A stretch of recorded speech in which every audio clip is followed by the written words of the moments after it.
वैश्विक गर्मी, वैश्विक प्रदूषण मांसाहार से किस तरह से बढ़ रहा है, इस विषय पर विस्तार से उद्बोधन देने के लिए और देश के लोगों को, दुनिया के लोगों को सचेत और सजग करने के लिए मैं आमंत्रित कर रहा हूं भाई राजीव जी को।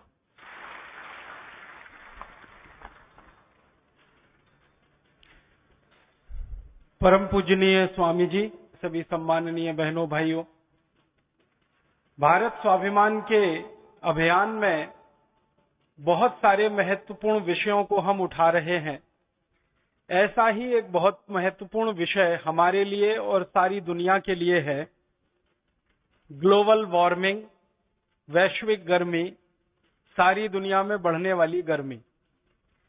आप आजकल अगर समाचार पत्र पढ़ते हो, टेलीविजन पे खबरें देखते हो, तो अक्सर आपने ये शब्द सुना होगा कि सारी दुनिया में अभी गर्मी बढ़ रही है, धीरे धीरे दुनिया और ज्यादा गर्म हो रही है।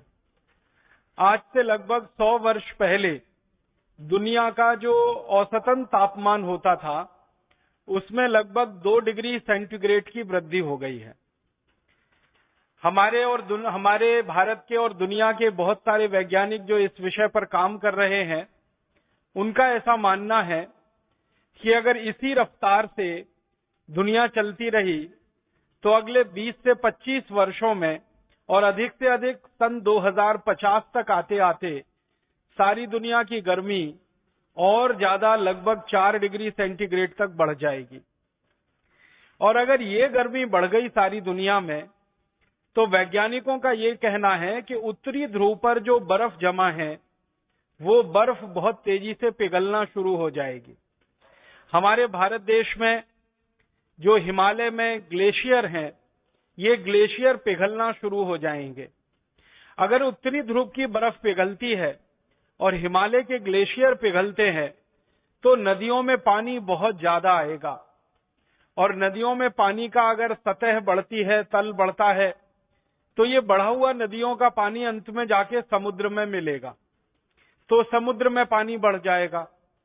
और कहा यह जा रहा है कि समुद्र के पानी में थोड़ी सी बढ़ोतरी अगर हो गई, मामूली सी बढ़ोतरी अगर हो गई, समुद्र के पानी में आप कल्पना करिए लगभग 6-7 इंच की वृद्धि अगर हो जाए, वैज्ञानिक तो अनुमान कर रहे हैं कि 12 से 14 इंच की वृद्धि हो सकती है, लेकिन अगर 6 से 7 इंच के समुद्र के पानी के सतह में वृद्धि हो गई, तो आपको बहुत दुख होगा ये जानकर कि दुनिया के बहुत सारे देश उसमें डूब जाएंगे।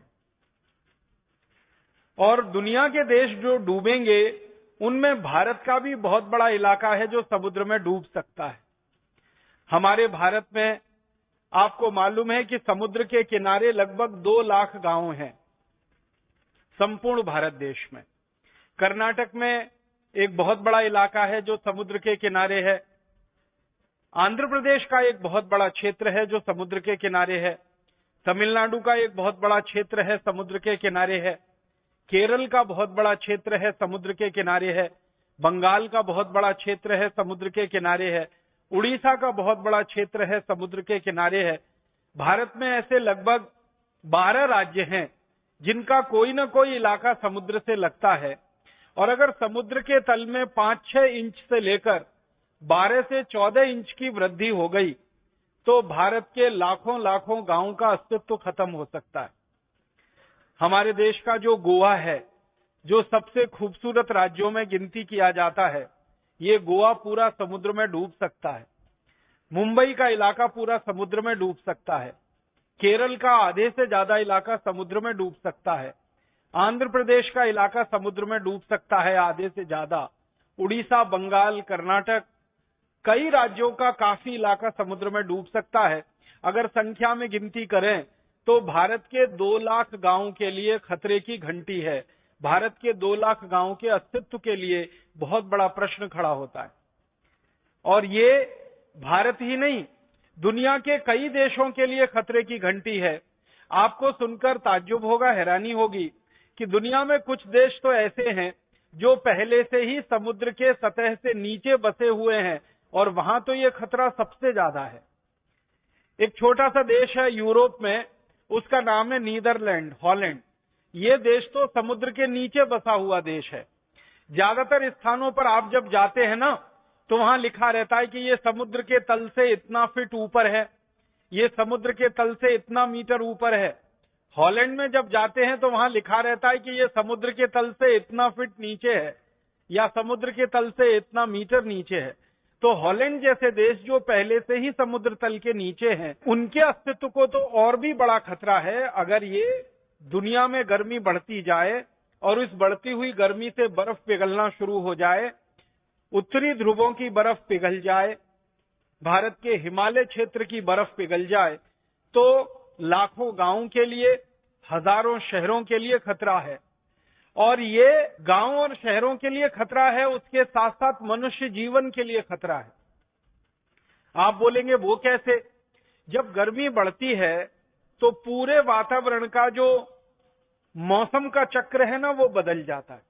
सबसे बड़ा बदलाव क्या आता है कि मौसम के चक्र में जितनी गर्मी होनी चाहिए उसी के अनुसार बारिश होती है, जितनी बारिश होनी चाहिए उसी के अनुसार सर्दी होती है, और जितनी सर्दी होनी चाहिए उसके अनुसार फिर गर्मी होती है, और फिर जितनी गर्मी होनी चाहिए उसके अनुसार बारिश होती है। माने गर्मी, सर्दी, बारिश ये सब एक दूसरे के साथ आंतरिक रूप से बहुत गहराई से जुड़े हुए हैं। थोड़ी गर्मी बढ़े तो बारिश कम ज्यादा होती है, थोड़ी गर्मी बढ़े तो सर्दी भी कम ज्यादा होती है। अब बारिश कम ज्यादा हो जाए तो हमारे देश के कृषि उत्पादन पर बहुत बुरा असर पड़ता है। इसी तरह से सर्दी कम ज्यादा हो जाए तो कृषि उत्पादन पर बहुत बुरा असर पड़ता है। मैं एक छोटे से उदाहरण से आपको ये समझाता हूं। सर्दियों का सत्र शुरू हो गया है। ये सर्दियों का सत्र थोड़े दिन चलेगा, लगभग 3 से 4 महीने। अगर इसमें सर्दी आधा डिग्री सेंटीग्रेड भी कम हो जाए, जितनी जरूरत है अगर उतनी सर्दी ना हो, तो आपको सुनकर हैरानी होगी कि गेहूं की फसल नहीं आएगी। गेहूं जो पकता है हमारे देश में दाने के रूप में, वो पकेगा नहीं, फसल पूरी नहीं आएगी, गेहूं का उत्पादन बहुत कम हो जाएगा। इसी तरह से उल्टा है, अगर गर्मी ज्यादा बढ़ जाए तो गर्मियों के सीजन में, गर्मियों के सत्र में आने वाली फसल के उत्पादन पर बहुत बुरा असर पड़ता है। तो गर्मी जितनी होनी चाहिए उतनी ही होनी चाहिए, सर्दी जितनी होनी चाहिए उतनी ही होनी चाहिए, बारिश जितनी होनी चाहिए उतनी ही होनी चाहिए। जो प्रकृति ने तय किया है हजारों साल की व्यवस्था में, लाखों साल की व्यवस्था में, वो कम ज्यादा नहीं होना चाहिए। वो जैसा प्रकृति ने तय किया है वैसे ही रहना चाहिए, तब तो सारी दुनिया अच्छे से चलती है। लेकिन इसमें कम ज्यादा थोड़ा भी हो जाए तो सारी दुनिया तहस नहस हो सकती है। लाखों लाखों एकड़ गेहूं की फसल बर्बाद हो जाए, लाखों लाखों एकड़ बाजरे की फसल खराब हो जाए, लाखों लाखों एकड़ मक्की की फसल खराब हो जाए, लाखों लाखों एकड़ धान की फसल खराब हो जाए, ये पूरी संभावना है अगर मौसम का चक्र थोड़ा भी इधर से उधर हो जाए या थोड़ा भी मौसम के चक्र में परिवर्तन हो जाए। इसलिए सारे दुनिया के वैज्ञानिक बहुत ज्यादा इस बात पर चिंतित हैं कि पिछले 100 वर्षों में वातावरण में 2 डिग्री सेंटीग्रेड की गर्मी तो हो चुकी है, और अगले 50 वर्ष तक, माने 2050 तक आते आते और 2-2.5 डिग्री सेंटीग्रेड बढ़ जाए ऐसी संभावना दिख रही है। तो सारी दुनिया ऊपर से नीचे तहस नहस हो जाएगी और दुनिया में भयंकर आफत और प्रलय आ जाएगी। इसलिए सारे दुनिया के देश मिलकर आजकल एक वार्ता कर रहे हैं, एक संवाद कर रहे हैं, और उस वार्ता और संवाद का मुख्य विषय है कि सारी दुनिया की गर्मी को कैसे कम किया जाए और इस गर्मी को कैसे रोका जाए। अंतर्राष्ट्रीय स्तर पर एक संधि हुई है, उस संधि का नाम है क्योटो प्रोटोकॉल।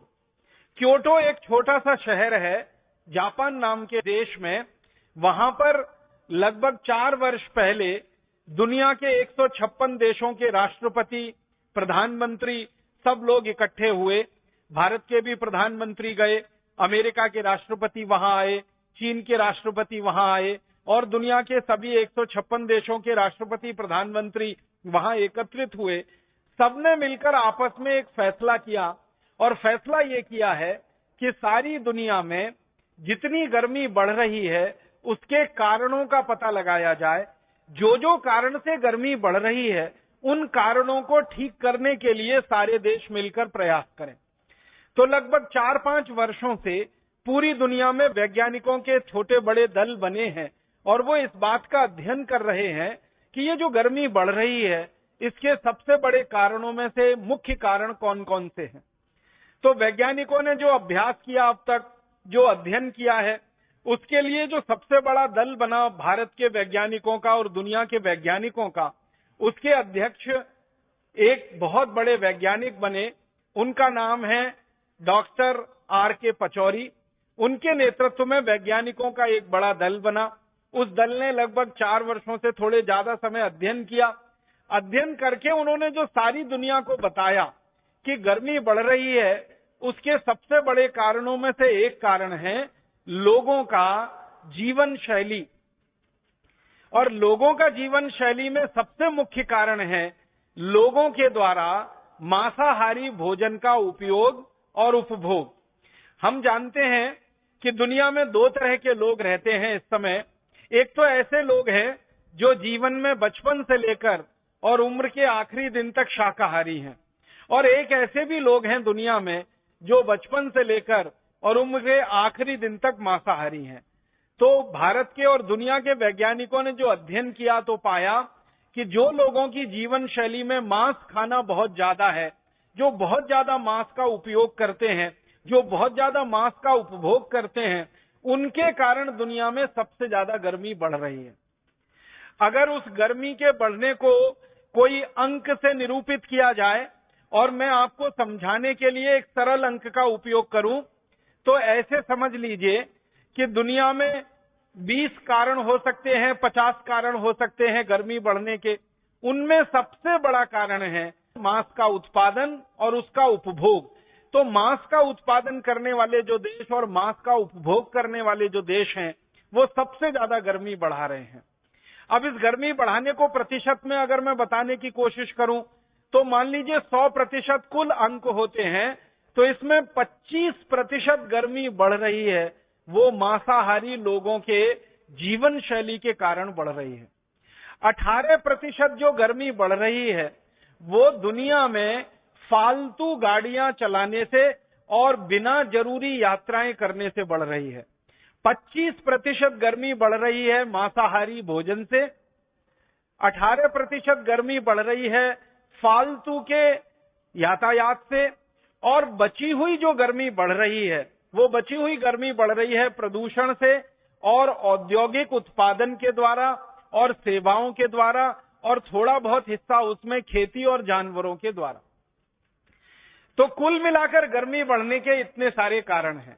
औद्योगिक कारणों में लगभग 18-20 कारण हैं, उनके ज्यादा विस्तार में नहीं जाना चाहता, समय चला जाएगा।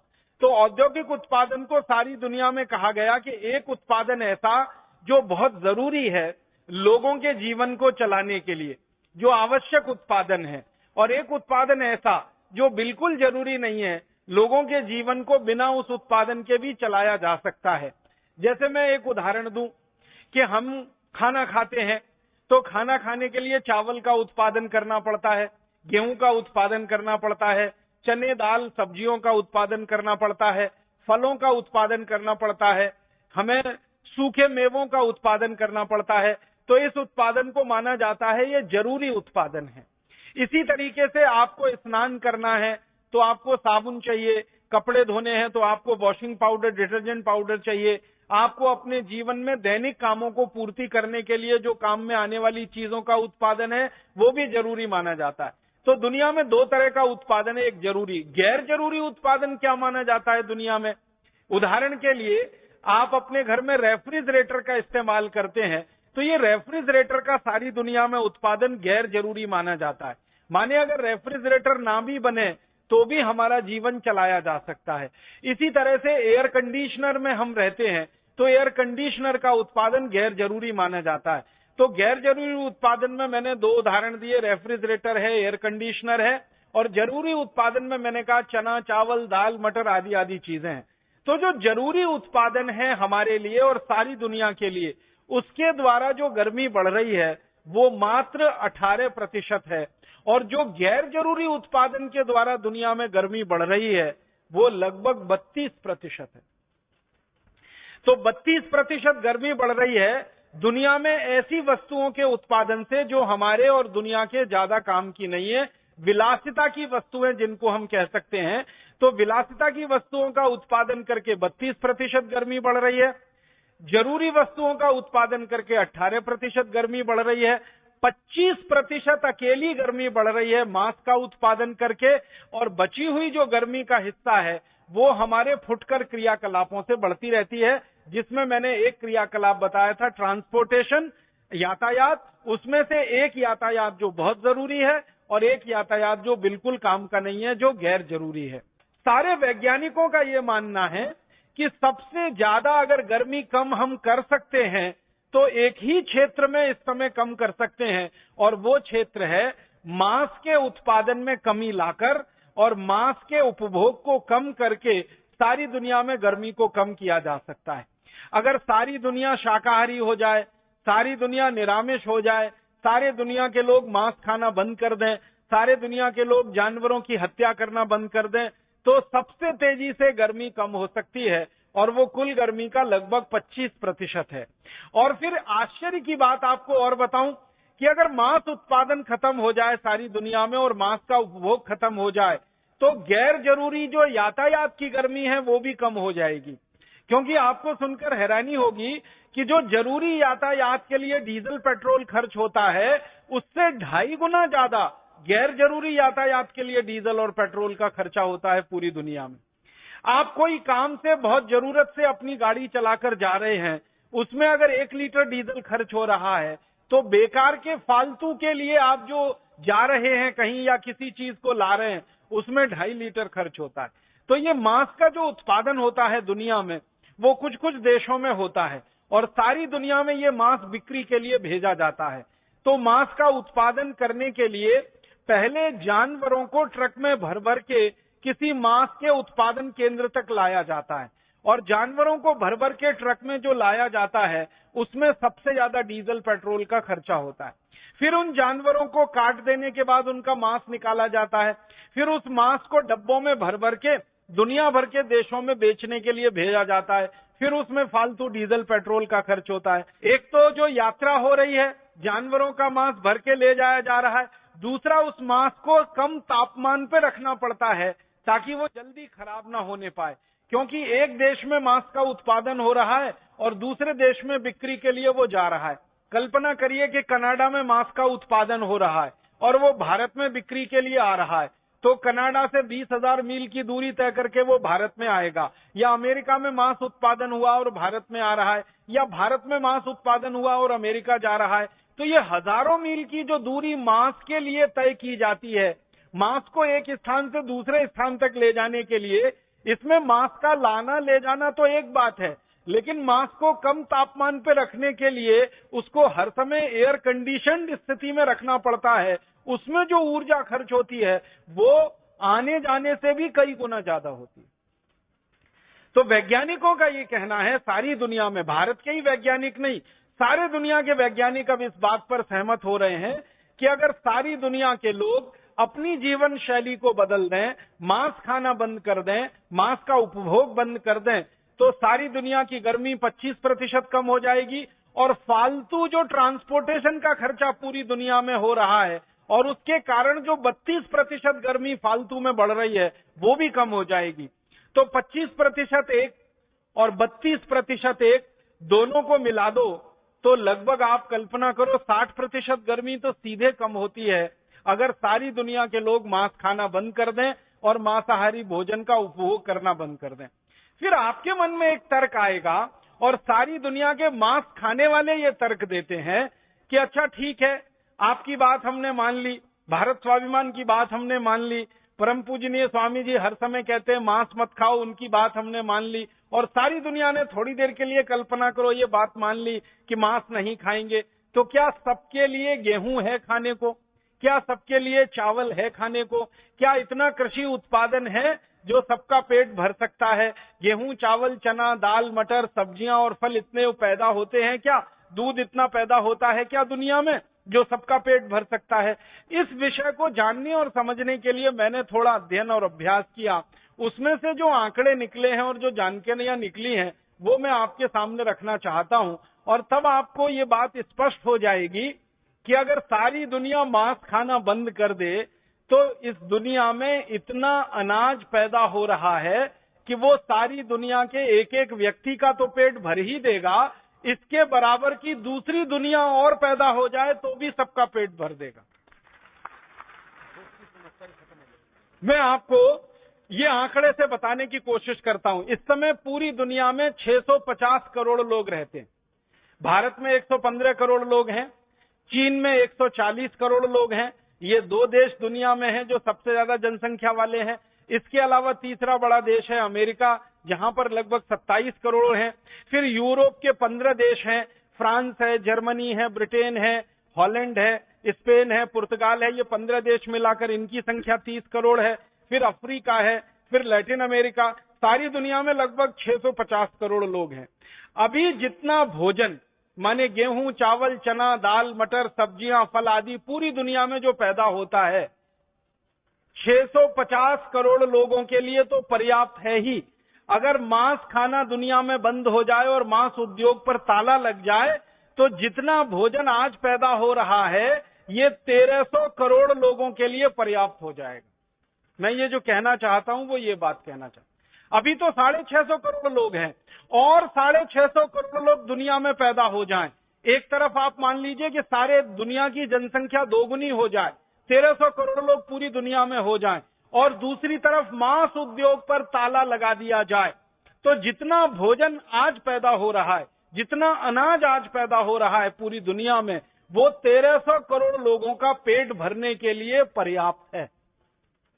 आप बोलेंगे वो कैसे? ये बात समझ में नहीं आई। इस बात को मैं समझाना चाहता हूं ऐसे कि दुनिया में जो मांस का उत्पादन होता है ना, उसकी प्रक्रिया क्या है वो हमें जान लें। दुनिया में मांस उत्पादन होता है जानवरों का कत्ल करके, और जानवरों में सबसे ज्यादा कत्ल होने वाला जो प्राणी है उसका नाम है गाय, और गाय के वंश का बैल, और गाय के वंश के बछड़े और बछड़ी, सबसे ज्यादा ये कत्ल होते हैं पूरी दुनिया में। उसके बाद दूसरे नंबर पर जो सबसे ज्यादा कत्ल होने वाला प्राणी है पूरी दुनिया में वो है सूअर, और उसके बाद तीसरे नंबर पर जो सबसे ज्यादा कत्ल होने वाला प्राणी है पूरी दुनिया में वो है भैंस, और चौथे नंबर पर जो सबसे ज्यादा कत्ल होने वाला प्राणी है वो है बकरी और बकरे और भेड़, और पांचवें नंबर पर जो सबसे ज्यादा कत्ल होने वाला जानवर है वो है मुर्गे और मुर्गियां, और उसके बाद छोटे पक्षी, उनकी तो संख्या और उनकी कोई गिनती नहीं है। इन जानवरों को कत्ल करने से पहले इनके शरीर में मांस ज्यादा हो तो कत्ल करने वाले उद्योगों को फायदा ज्यादा होता है। तो जानवरों के शरीर में मांस बढ़ाने के लिए वो जानवरों को अनाज खिलाते हैं, गेहूं खिलाते हैं, गेहूं के अलावा चावल और चना आदि खिलाते हैं, और मकई खिलाते हैं, बाजरी खिलाते हैं।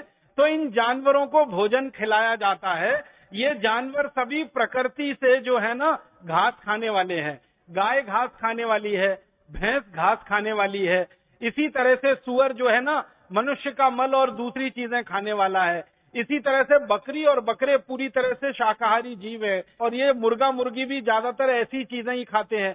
तो ये जो जानवर हैं ये तो घास खाने वाले और चारा चरने वाले जीव हैं, लेकिन मांस उत्पादन करने वाली कंपनियां इनको जबरदस्ती गेहूं, चावल, चना, दाल, मटर और बाजरी और मक्की ऐसी चीजें खिलाते हैं। इनको खिलाने से क्या फायदा होता है? ये अगर गेहूं खिलाया जाए जानवरों को, सोयाबीन खिलाया जाए जानवरों को, और बाजरी, मक्की आदि खिलाई जाए जानवरों को, तो वो बहुत जल्दी मोटे होने लगते हैं, बहुत जल्दी उनके शरीर में चर्बी बढ़ने लगती है, बहुत जल्दी उनके शरीर में फैट बढ़ने लगता है, और बहुत जल्दी उनका शरीर भारी होने लगता है।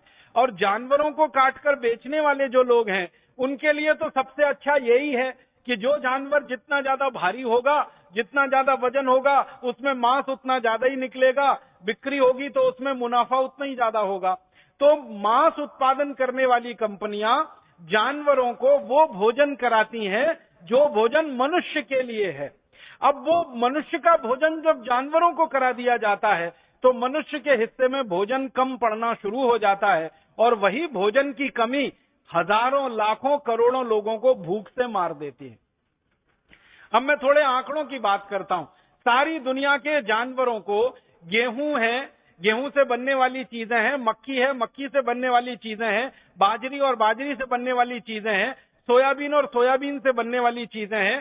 तो जानवरों को कृषि उत्पन्न जो अनाज खिलाया जाता है वो कुल अनाज का लगभग 40% है भारत जैसे देशों में और 70% है अमेरिका जैसे देशों में। ये भारत और अमेरिका की दो अलग अलग श्रेणियां मैंने बनाई हैं।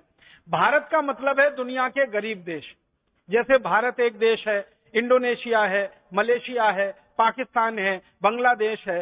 तो भारत जैसे दुनिया में 186 देश हैं जिनको गरीब देश कहा जाता है। आजकल अंग्रेजी भाषा में एक शब्द विकसित हुआ है इन देशों के लिए, डेवलपिंग कंट्रीज, विकासशील देश या विकसनशील देश। तो भारत और भारत जैसे गरीब देश है, आप समझ लीजिए विकासशील देश। तो 186 देश हैं भारत जैसे। इन सभी देशों में मांस उत्पादन के लिए कुल कृषि उत्पन्न का 40% जानवरों को खिलाया जाता है। अब दूसरी तरफ अमेरिका है, जर्मनी है, फ्रांस है, ब्रिटेन है, कनाडा है और यूरोप के कई सारे देश हैं। इन देशों में कुल कृषि उत्पादन का लगभग 70% जानवरों को खिला दिया जाता है। आप सोचिए, अमेरिका में कुल जितना गेहूं पैदा होता है उस पैदा हुए गेहूं का 70% जानवरों को खिलाया जाता है। क्यों खिलाते हैं? अमेरिका के जानवर गेहूं खाकर, अमेरिका के जानवर सोयाबीन खाकर या कृषि उत्पन्न खाकर जल्दी से मोटे हो जाएं, जल्दी से उनके शरीर में मांस बढ़ जाए, ज्यादा मांस हो जाए, ज्यादा मोटे हो जाए और उनको फिर काटकर उनका मांस दुनिया में बेचकर अमेरिका की मांस बेचने वाली कंपनियां ज्यादा मुनाफा कमाएं। तो आप सोचिए, जो अमीर देश हैं उनके कृषि उत्पादन का 70% जानवर खा जाते हैं। जो गरीब देश हैं वहां मांस उत्पादन के लिए कुल उत्पादन का 40% खिला दिया जाता है जानवरों को। अगर औसत निकाला जाए, 70 और 40 को जोड़ दिया जाए 110 और इसका औसत निकाला जाए तो 55, माने दुनिया में औसतन आधा अनाज जानवरों को खिलाकर उनको मोटा बनाकर फिर उनका मांस कुछ लोग खाते हैं। अगर इस तर्क को सीधा सा समझने की कोशिश करें कि आधे से ज्यादा अनाज पहले हम जानवरों को खिलाएं, उनको मोटा बनाएं, फिर उनका मांस हम खाएं, इससे अच्छा सीधा सीधा ये है कि वो आधा अनाज सीधे ही हम खा जाएं, तो जितनी जनसंख्या की आज पूर्ति हो रही है उससे दोगुनी जनसंख्या की पूर्ति ऐसे ही हो जाए। तो आप बोलेंगे जी जानवर के लिए कहां से आएगा? प्रकृति ने, भगवान ने, परमात्मा ने ऐसी सुंदर व्यवस्था की है कि जहां से आपके लिए भोजन आता है वहीं जानवरों के लिए भी पैदा हो जाता है। उसके लिए अतिरिक्त प्रयास नहीं करना पड़ता। अगर आप खेती करते हैं, किसान हैं, तो आपको मालूम है हम गेहूं पैदा करते हैं तो गेहूं का ऊपर वाला हिस्सा तो हमारे काम आ जाता है खाने के लिए और नीचे का पूरा हिस्सा किसी गाय बैल भैंस के काम आ जाता है खाने के लिए। तो अतिरिक्त कुछ पैदा नहीं करना पड़ता जानवर के लिए। माने मनुष्य के लिए जो कुछ पैदा हो रहा है उसी से जानवर की पूर्ति होती है। हम मक्की का उत्पादन करते हैं, हम बाजरी का उत्पादन करते हैं, तो मक्की और बाजरी के ऊपर का जो हिस्सा है बाल वाला, जो लगभग 1 फीट का होता है, वो तो हमारे काम आ जाएगा और बचा हुआ नीचे का 6-7 फीट का जो हिस्सा है वो तो किसी जानवर के ही काम आने वाला है। तो प्रकृति और परमात्मा ने तो व्यवस्था ऐसी की है कि मनुष्य के लिए कुल उत्पादन जितना चाहिए उससे 6-7 गुना ज्यादा उत्पादन चारे और घास का जानवरों के लिए हो ही जाता है। उसके लिए कोई अतिरिक्त प्रयास नहीं करना पड़ता। इसलिए जानवरों की हमें ये चिंता छोड़ देनी पड़ेगी कि अगर हम उनको अनाज नहीं खिलाएंगे तो उनका पेट कहां से भरेगा। उनका पेट भरने के लिए तो प्रकृति और परमात्मा ने व्यवस्था की हुई है, आप उसकी चिंता मत करिए। आप तो सिर्फ इतनी चिंता करिए कि अपने पेट में ये जानवरों को काट काट कर डालना बंद कर दीजिए, इनका मांस खाना बंद कर दीजिए। सारी दुनिया की व्यवस्था तो बहुत सुंदर और बहुत अच्छे से है। मैं थोड़ी सी और बात समझाने के लिए कुछ आपके सामने आंकड़े रखना चाहता हूं। सारी दुनिया में इस समय मांस का जो कुल उत्पादन होता है पूरी दुनिया में, 200 देश हैं कुल मिलाकर, भारत सहित, अमेरिका सहित, कनाडा, जर्मनी जैसे, तो पूरी दुनिया के 200 देशों में कुल मांस का एक साल में उत्पादन होता है 28 crore 50 lakh metric tonne. 1 metric tonne में लगभग 1000 किलोग्राम होते हैं। तो 28 करोड़ 50 लाख मीट्रिक टन मांस का उत्पादन पूरी दुनिया में होता है। इस पूरे के पूरे मांस के उत्पादन को मांस पैदा करने वाली कंपनियां बोल रही हैं कि 2050 तक हम इसको 46 करोड़ 50 लाख मीट्रिक टन कर देंगे उस उत्पादन को। मतलब जो उत्पादन आज हो रहा है उसका लगभग दोगुना वो कर देंगे 2050 तक। इसका मतलब सीधा सा ये है कि मांस उत्पादन करने वाली कंपनियां पूरी दुनिया में ताकत से लगी हुई हैं कि मांस का उत्पादन बढ़े। और ये मांस का उत्पादन तभी बढ़ेगा जब मांस का उपभोग बढ़े, मांस का उपयोग बढ़े, मांस का ज्यादा से ज्यादा लोग उपयोग करें। तो मांस पैदा करने वाली कंपनियां पूरी दुनिया को मांसाहारी बनाने के काम में लग गई हैं और उसके लिए उन्होंने कई तरह के तर्क और कुतर्क विकसित कर लिए हैं और रात दिन वो प्रचार कर रही हैं। उनके विज्ञापन रोज टीवी पर आ रहे हैं। भारत में भी आपने देखा है ना, ये मांस उत्पादन करने वाली कंपनियों का ही विज्ञापन है, संडे हो या मंडे कभी भी खाओ अंडे, आपने देखा होगा। और हमारे देश में मुझे बहुत शर्म आती है, अफसोस होता है कि कई सिनेमा में काम करने वाले एक्टर एक्ट्रेसेस जो निजी जिंदगी में शाकाहारी हैं, वो पैसे के लालच में अंडों का विज्ञापन करते हैं। और हमारे देश के कुछ खिलाड़ी भी हैं, क्रिकेट खेलने वाले खिलाड़ी हैं, अन्य खेल खेलने वाले खिलाड़ी हैं, और हमारे देश के और भी कई ऐसे अच्छे लोग जिनको माना जाता है मीडिया में, वो भी लग गए हैं। तो पूरी दुनिया में मांस का उपभोग बढ़े और मांस का उपयोग बढ़े, इसके लिए कंपनियां करोड़ों करोड़ों रुपए विज्ञापन पे खर्च कर रही हैं। तो अभी 28 करोड़ 50 लाख टन मांस उत्पादन होता है। 2050 तक उम्मीद है कि ये 46 करोड़ टन होगा, अगर वो सफल हो गए तो। और दूसरी तरफ ये भी संभावना है कि अगर हम सफल हो गए, भारत स्वाभिमान अभियान सफल हो गया और सारी दुनिया में हमारे जैसे विचार के लोग सफल हो गए, तो आने वाले सन 2050 में पूरी दुनिया में मांस का उपभोग 0 होगा, 0 होगा, 0% होगा। माने ये जो 28 करोड़ 50 लाख टन आज हो रहा है, ये 2050 तक आते आते खत्म ही हो जाएगा, बंदी हो जाएगा, अगर हमारे जैसे लोग सफल हो गए और अपनी विचारधारा के लोग सारी दुनिया में बढ़ गए। तो ये लड़ाई अब देवासुर संग्राम की लड़ाई है। एक तरफ असुर लोग हैं जो मांस पैदा कर रहे हैं, मांस खा रहे हैं और मांस खिला रहे हैं, और एक तरफ आपके जैसे देव लोग हैं, देवता लोग हैं, जो मांसाहारी जीवन शैली के खिलाफ सारी दुनिया को शाकाहारी बना रहे हैं और इस अभियान को बढ़ा रहे हैं। योग और प्राणायाम के माध्यम से और कोई कोई दूसरे लोग मेडिटेशन के माध्यम से, अलग अलग माध्यमों से ये काम चल रहा है। युद्ध सारी दुनिया में इस समय शुरू हो चुका है। ये मांस पैदा करने वाले जो सारी दुनिया में लोग हैं, जितना मांस ये पैदा करते हैं, इन मांस के पैदा होने के जो उपभोग के बारे में एक जानकारी देना चाहता हूं कि एक तरफ दुनिया में भारत जैसे 186 गरीब देश हैं और एक तरफ अमेरिका जैसे दुनिया में 16 अमीर देश हैं। तो 16 अमीर देशों में कुल मांस उत्पादन का 60% खपत होता है और 186 देशों में कुल मांस उत्पादन का मात्र 40% खपत होता है। इसका मतलब बहुत साफ है कि गरीब देश अभी भी बहुत ज्यादा धार्मिक हैं, बहुत ज्यादा नैतिक हैं, गरीब देश अभी भी बहुत ज्यादा सात्विक हैं और गरीब देश अभी भी बहुत ज्यादा पवित्र हैं। अमीर देश जिनकी संख्या मात्र 16 है, वहां 60% मांस का उपभोग होता है। माने 28 करोड़ 50 लाख टन के आंकड़े को आप निकालेंगे तो लगभग 18-19 करोड़ टन मांस का उपभोग और उत्पादन तो अमीर देशों में ही है, गरीब देशों में तो काफी कम है। इसका मतलब गरीब देशों में अभी भी शाकाहारी लोग ज्यादा हैं, सामिश लोग अमीर देशों में ज्यादा हैं। मैं इसको थोड़ा और आगे बात करूं, ये अमीर देशों में और सारी दुनिया में जो मांस का उपभोग और उत्पादन है, इसमें मुर्गे मुर्गियों का जो उत्पादन है, मुर्गे मुर्गियों के मांस का वो करीब 9 करोड़ टन है, सुअर के मांस का उत्पादन करीब 10 करोड़ टन है, गाय के मांस का उत्पादन 6 करोड़ 70 लाख टन है। अब इतना मांस जो पूरी दुनिया में पैदा हो रहा है, 28 करोड़ 50 लाख मीट्रिक टन, इस मांस के उत्पादन के लिए हर साल पूरी दुनिया में 56 अरब जानवरों का कत्ल होता है।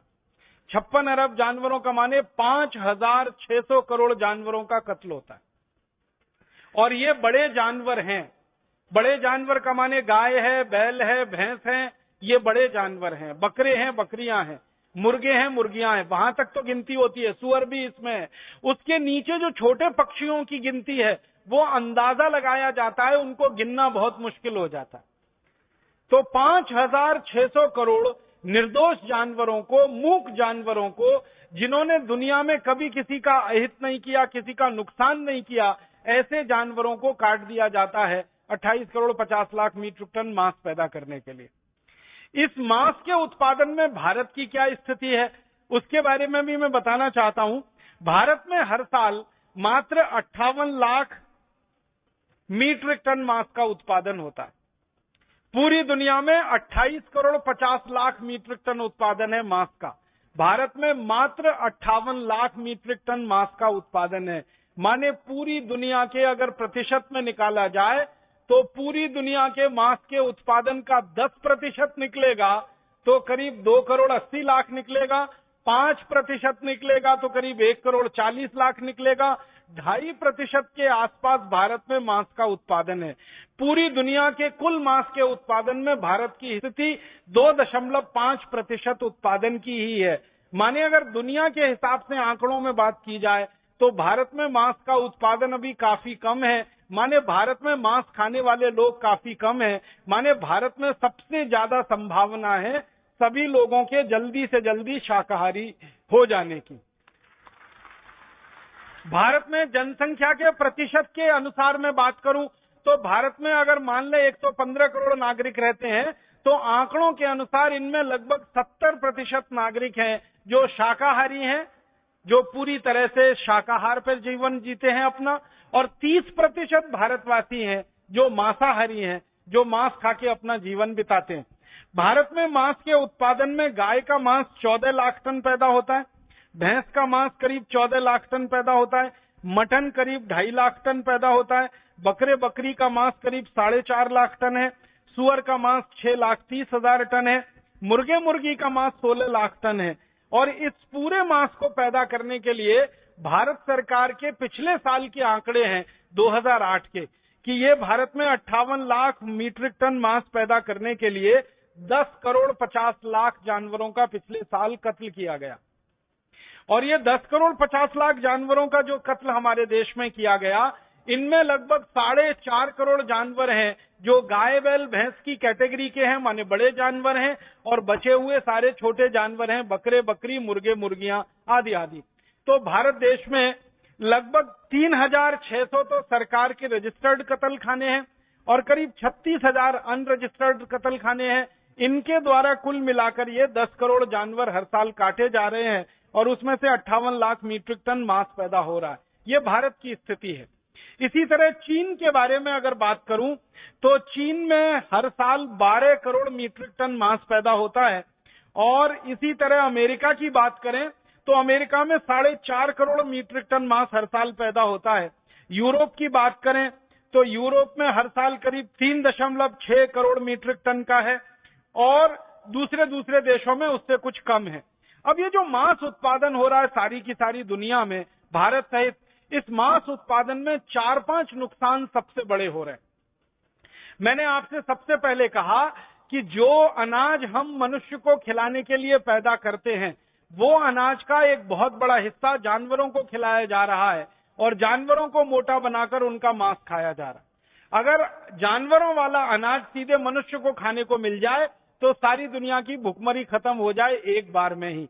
मैं आपको एक छोटी सी बात बताऊं, यूनाइटेड नेशंस ने अभी थोड़े दिन पहले एक स्टडी कराई, संयुक्त राष्ट्र ने एक अध्ययन कराया कि भारत में और दुनिया में हर दिन 40,000 लोग, जिनमें बच्चे भी शामिल है, बिना दूध और बिना रोटी के मरते हैं। 40,000 लोग हर दिन मरते हैं, भूख से मरते हैं।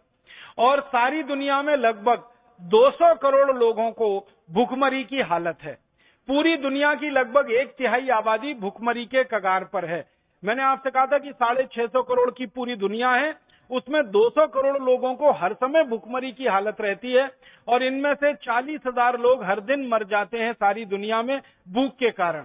अब इतने सारे लोग हर दिन मर रहे हों भूख के कारण, तो इन लोगों की भूखमरी खत्म हो जाए और 200 करोड़ लोगों की भूखमरी हमेशा के लिए खत्म हो जाए, उसके लिए संयुक्त राष्ट्र संघ की संस्था जिनका नाम है food and agricultural organisation FAO, उन्होंने एक सर्वेक्षण किया और उनकी रिपोर्ट ये कहती है कि सारी दुनिया के मांस खाने वाले लोग अपने मांस के उपभोग में सिर्फ 10% की कटौती कर दें। सिर्फ 10%। माने जो लोग सारी दुनिया में मांस खा रहे हैं ना, उनमें से 10% लोग शाकाहारी हो जाए तो एक भी बच्चा पूरी दुनिया में भूख से नहीं मरेगा और एक भी व्यक्ति पूरी दुनिया में भूख से नहीं मरेगा। इसको दो तरह से समझ सकते हैं। अमेरिका में हर आदमी साल में 165 किलो मांस खा जाता है। चीन में हर आदमी साल में 95 किलो मांस खा जाता है। यूरोप में हर आदमी साल में लगभग 130 किलो मांस खा जाता है, यूरोप और कनाडा मिला के। तो कनाडा और यूरोप में 130 किलो मांस आदमी साल में खा जाता है, अमेरिका में 165 किलो खा जाता है, चीन में करीब करीब 95 किलो मांस हर आदमी साल में खा जाता है।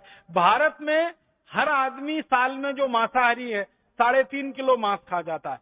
तो भारत की गिनती अगर अमेरिका, चीन और यूरोप की तुलना में करें तो बहुत नीचे आती है मांस खाने वालों में।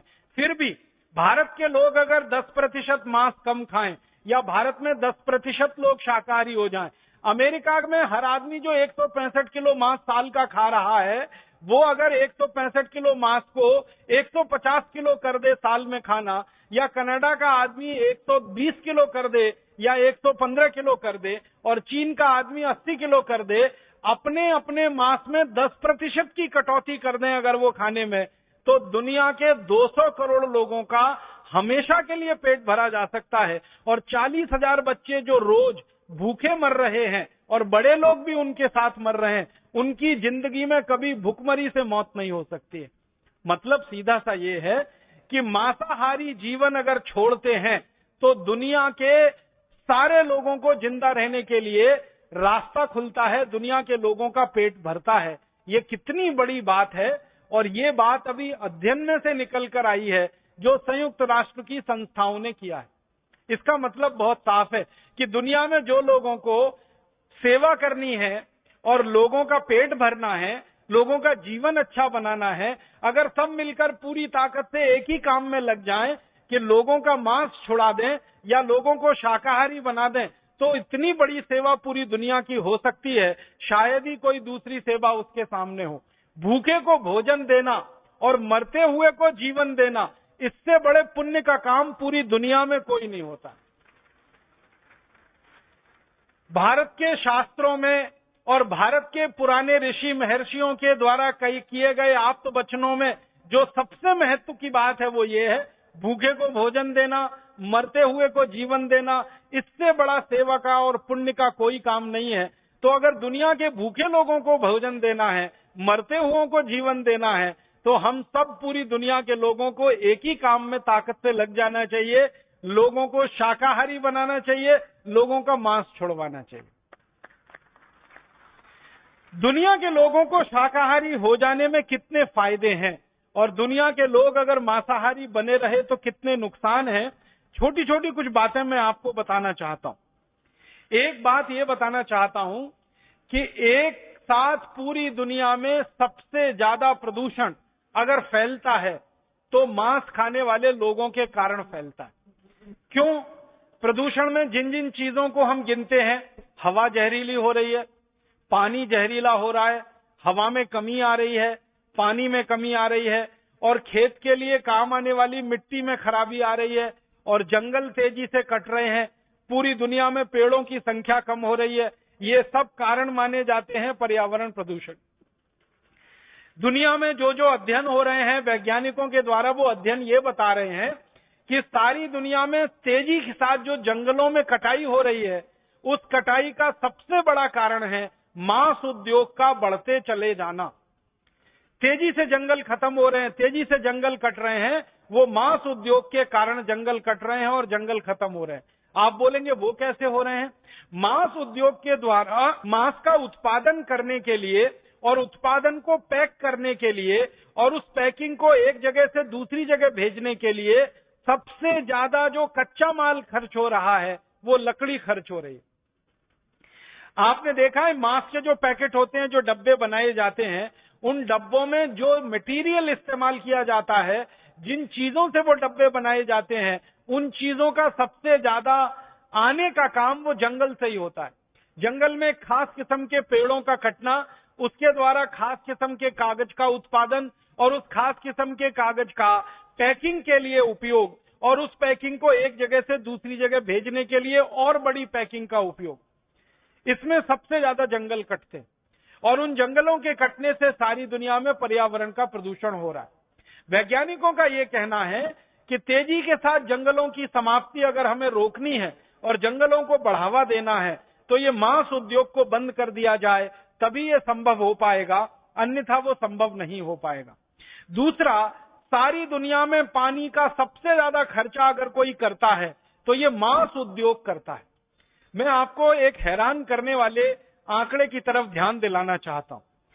1 किलो मांस पैदा करना पड़े और 1 किलो गेहूं पैदा करना पड़े, 1 किलो मांस पैदा करना पड़े और 1 किलो चावल पैदा करना पड़े, 1 किलो दाल पैदा करनी पड़े और 1 किलो मांस पैदा करना पड़े, 1 किलो मक्की और बाजरा पैदा करना पड़े और 1 किलो मांस पैदा करना पड़े, दोनों स्तर पर उपयोग होने वाले पानी में कितना अंतर है जमीन आसमान का।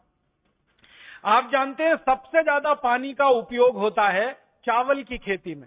चावल पैदा करने में सबसे ज्यादा पानी लगता है। उसके बाद दूसरे नंबर पर गन्ने की खेती में सबसे ज्यादा पानी लगता है। तो गन्ने और चावल की खेती में से अगर 1 किलो चावल हम पैदा करें, 1 किलो चावल पैदा करने में 5000 लीटर पानी खर्च होता है। खराब से खराब जमीन की बात कर रहा हूं मैं। और अगर जमीन बहुत अच्छी है, जमीन बहुत उपजाऊ है, जमीन में नमी बहुत है, तो 1 किलो चावल पैदा करने में मात्र 3 से 3500 लीटर पानी खर्च होता है। तो 1 किलो चावल पैदा करें तो अच्छी जमीन पर 3-3500 लीटर पानी खर्च होगा, खराब से खराब जमीन पर 5000 लीटर पानी खर्च होगा 1 किलो चावल पैदा करने में। 1 किलो गेहूं अगर पैदा करना पड़े तो खराब से खराब जमीन पर जो पानी का खर्चा है वो 1000 से 1500 लीटर है और अच्छे से अच्छे जमीन पर पानी का खर्चा 700 से 800 लीटर है। अगर 1 किलो मक्की और बाजरी पैदा करना पड़े तो 1 किलो बाजरी पैदा करने में मात्र 500 लीटर पानी लगता है। 1 किलो मक्की पैदा करने में 700-750 लीटर पानी लगता है। माने आप अगर देखना चाहें तो इस बात को देखें कि 1 किलो चावल हो या 1 किलो गेहूं हो या 1 किलो मक्की हो या 1 किलो बाजरी हो, इन सबको पैदा करने में अधिक से अधिक 5000 लीटर पानी और कम से कम 500 लीटर पानी खर्च होता है। माने 500 लीटर से लेके 5000 लीटर के पानी में 1 किलो भोजन और अनाज पैदा होता है।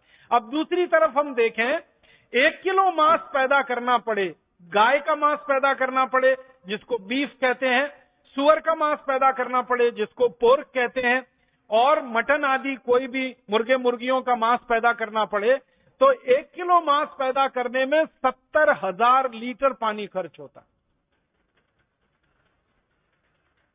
और ये मेरे आंकड़े नहीं है, संयुक्त राष्ट्र संस्थाओं के आंकड़े। संयुक्त राष्ट्र की संस्थाओं का कहना है कि 1 किलो बीफ पैदा करें या 1 किलो पोर्क पैदा करें या 1 किलो मटन पैदा करें तो कम से कम 70,000 लीटर पानी खर्च हो जाएगा। और 1 किलो गेहूं, चावल, चना आदि पैदा करें तो 500 लीटर से 5000 लीटर में काम हो जाएगा। मतलब सीधा सा ये है कि 1 किलो अनाज पैदा करने में जितना पानी खर्च होता है उससे लगभग 10 गुना से लेकर 100 गुने तक ज्यादा पानी खर्च होता है मांस पैदा करने में। अब आप जरा सोचिए कि सारी दुनिया में अगर 1 किलो मांस पैदा करने में 70,000 लीटर पानी खर्च हो रहा है तो 28 करोड़ 50 लाख मीट्रिक टन, 28 करोड़ में 1000 का गुणा कर लो, इतने करोड़ किलोग्राम, और उसमें फिर 70,000 का गुणा करो, कितने करोड़ लीटर पानी की बर्बादी होती है मांस के उत्पादन। और आप जानते हैं पानी एक ऐसी वस्तु है जिसको किसी भी रासायनिक प्रक्रिया के द्वारा कारखाने में नहीं बनाया जा सकता और कितने ही पैसे खर्च करके आपके घर में पैदा नहीं किया जा सकता। पानी तो एक ऐसी वस्तु है जो प्रकृति के द्वारा ही हमको मिलती है। प्रकृति की एक ऐसी व्यवस्था है जिसमें से पानी हमको मिलता है। समुद्र का पानी गर्मियों में वाष्प बन के उड़ता है, बादलों के रूप में इकट्ठा होता है, फिर बादलों में संघनन की क्रिया चलती है और जब कम दबाव का क्षेत्र बन जाता है तो बादल बरस पड़ते हैं और पानी हमें मिल जाता है। इसी प्रकृति की प्रक्रिया के तहत एक एक बूंद पानी मिलता है और उस एक एक बूंद पानी का सबसे ज्यादा दुरुपयोग अगर कहीं हो रहा है तो मांस पैदा करने वाले उद्योगों में हो रहा है। 1 किलो मांस के लिए 70,000 लीटर पानी की बर्बादी। मैंने 2 दिन से इसका हिसाब निकाला तो मैं आपको एक सरल बात कहना चाहता हूं। आप अपने बाथरूम में, अपने स्नान घर में नल खोल के खड़े हो जाइए, 7 मिनट तक रोज नहाइए, 6 महीने लगातार नहाइए, उतने दिन में जितना पानी आप खर्च करेंगे उतना पानी 1 किलो मांस पैदा करने में खर्च हो जाएगा। माने एक साधारण आदमी 6 से 7 महीने रोज 6 मिनट अपने ऊपर पानी डाले, शॉवर के द्वारा पानी डाले या बाल्टी और मग से नहाने की कोशिश करे, तो 6 महीने लगातार कोई व्यक्ति नहाने में जितना पानी खर्च करेगा उतना पानी 1 किलो मांस पैदा करने में एक क्षण में खर्च हो जाएगा। इसको एक दूसरे तरह से समझने की कोशिश करें। अच्छे से अच्छा पानी पीने वाला व्यक्ति दिन में 3 लीटर पानी पिए, और एक दिन में अगर वो 3 लीटर पानी पिए तो महीने में 90 लीटर पानी पिए, साल में 900 लीटर पानी पिए या 1000 लीटर पानी पिए, तो साल में एक व्यक्ति 1000 लीटर पानी पिएगा। 70 साल में एक व्यक्ति जितना पानी पिएगा उतना पानी 1 किलो मांस पैदा करने में एक क्षण में खर्च हो जाएगा। आप जरा सोचिए कितना बड़ा अत्याचार हो रहा है दुनिया में कि आप अगर 70 साल जिंदा रहते हैं, एक व्यक्ति जितना पानी का उपभोग करते हैं 70 साल में पीने के लिए, उतने पानी में 1 किलो मांस पैदा होता है। हम 6 महीने नहाने में जितना पानी खराब करते हैं उतना 1 किलो मांस पैदा करने में खर्च हो जाता है। और अगर परिवारों की संख्या गिनना शुरू करें तो मांस उत्पादन करने वाले उद्योग के लिए जितने पानी का खर्चा हो रहा है उतने ही पानी में 20 करोड़ परिवारों का जिंदगी भर के लिए, अगर 100 साल की जिंदगी मानी जाए तो जिंदगी भर के लिए पानी का खर्चा निकल सकता है। इसका मतलब समझते हैं, सारी दुनिया में 20 करोड़ परिवार भारत देश में है, तो पूरी दुनिया में भारत जैसे देश के लोगों का जिंदगी भर के लिए खर्चा निकल आए, इतने पानी का उपभोग भारत के लोग कुल मिलाकर जितना करते हैं उतना दुनिया का मांस उद्योग पानी को बर्बाद कर देता है। मांस के उत्पादन में कितनी पानी की बर्बादी हो रही है इस मांस के उत्पादन में, आप सोचिए। करोड़ों लोगों को पीने के लिए पानी नहीं मिल रहा है दुनिया में, और इधर मांस उद्योग हजारों करोड़ लीटर पानी की बर्बादी कर रहा है। हमें अफसोस है, ये कहते हुए कोई खुशी नहीं होती, आजादी के 63 साल के बाद भी इस देश में लगभग 14 करोड़ परिवारों को पीने का शुद्ध पानी नहीं है। 20 करोड़ तो कुल परिवार हैं, 6 करोड़ परिवारों के पास तो पीने का शुद्ध पानी है, 14 करोड़ परिवारों के पास पीने का शुद्ध पानी नहीं है। 14 करोड़ परिवारों की माताओं बहनों को पीने का शुद्ध पानी लेने के लिए अपने अपने घर से 3-3, 4-4 किलोमीटर दूर पैदल जाना पड़ता है, 1 बाल्टी पानी लाना पड़ता है। और भारत देश में 14 करोड़ परिवारों में यह दृश्य रोज देखने को मिलता है कि माताएं बहनें सवेरे 3-4 बजे उठती हैं, एक खाली बाल्टी लेके जाती हैं, उसमें पीने का पानी भर के लाती हैं, फिर भोजन बनाती हैं, फिर दोपहर को वही बाल्टी खाली लेके जाती हैं, फिर पीने का पानी लाती हैं, फिर शाम का भोजन बनता है, और इसी में उनका पूरा जीवन तमाम होता है, पीने का पानी लाने और भोजन बनाने में। तो 14 करोड़ परिवारों को भारत में पीने का शुद्ध पानी ना मिले, और भारत जैसे देश में मांस उत्पादन करने वाली कंपनियां हजारों करोड़ लीटर पानी का दुरुपयोग करें, और सारी दुनिया में मांस पैदा करने वाली कंपनियां करोड़ों करोड़ों लीटर पानी का दुरुपयोग करें। ये बहुत बड़ा अन्याय और अत्याचार है जो पानी को लेकर पूरी दुनिया के लोगों के ऊपर किया जा रहा है। दूसरा बड़ा अन्याय और अत्याचार क्या होता है, जब जानवरों का मांस बाजार में बिकता है तो उनको कत्ल किया जाता है। कत्ल करने के लिए कत्ल खाने बनाए जाते हैं। इन कत्ल खानों में जब जानवरों को कत्ल किया जाता है तो बहुत बेरहमी के साथ किया जाता है, बहुत हिंसा होती है, बहुत अत्याचार होता है। आप अगर देख लेंगे किसी जानवर को कत्ल खाने में कत्ल होते हुए तो बहुत दिन तक शायद आपको नींद नहीं आएगी, आपको खाना अच्छा नहीं लगेगा।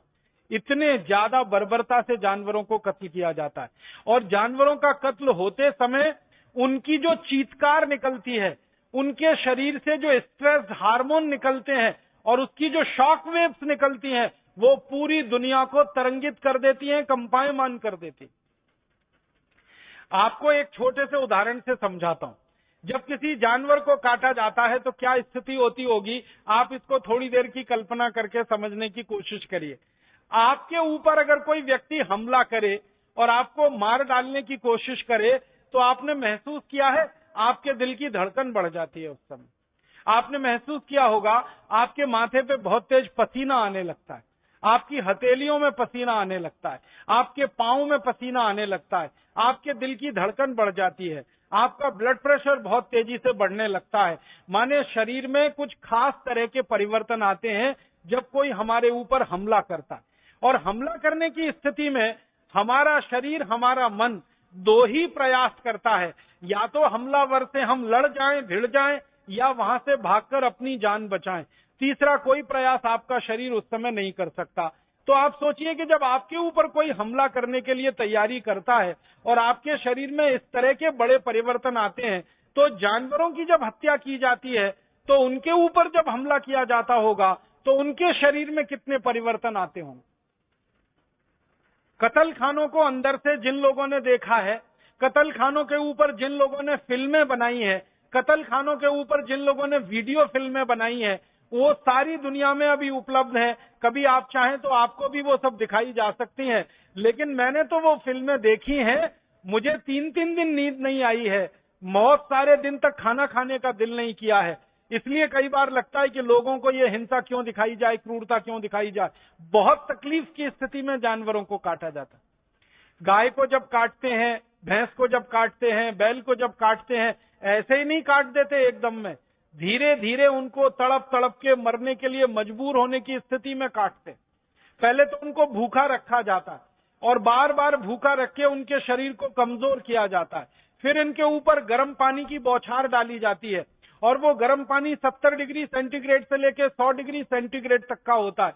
उस गर्म पानी की बौछार में जानवरों का शरीर फूलना शुरू हो जाता है, उसमें सूजन आना शुरू हो जाती है। जब शरीर पूरी तरह से फूल जाता है, गाय बैल भैंस तड़पते रहते हैं, चीखते रहते हैं, चिल्लाते रहते हैं, तब जीवित स्थिति में उनकी खाल को उतारा जाता है। और जीवित स्थिति में खाल को उतारकर जो खून इकट्ठा होता है, वो खून भी जीवित स्थिति में इकट्ठा किया जाता है।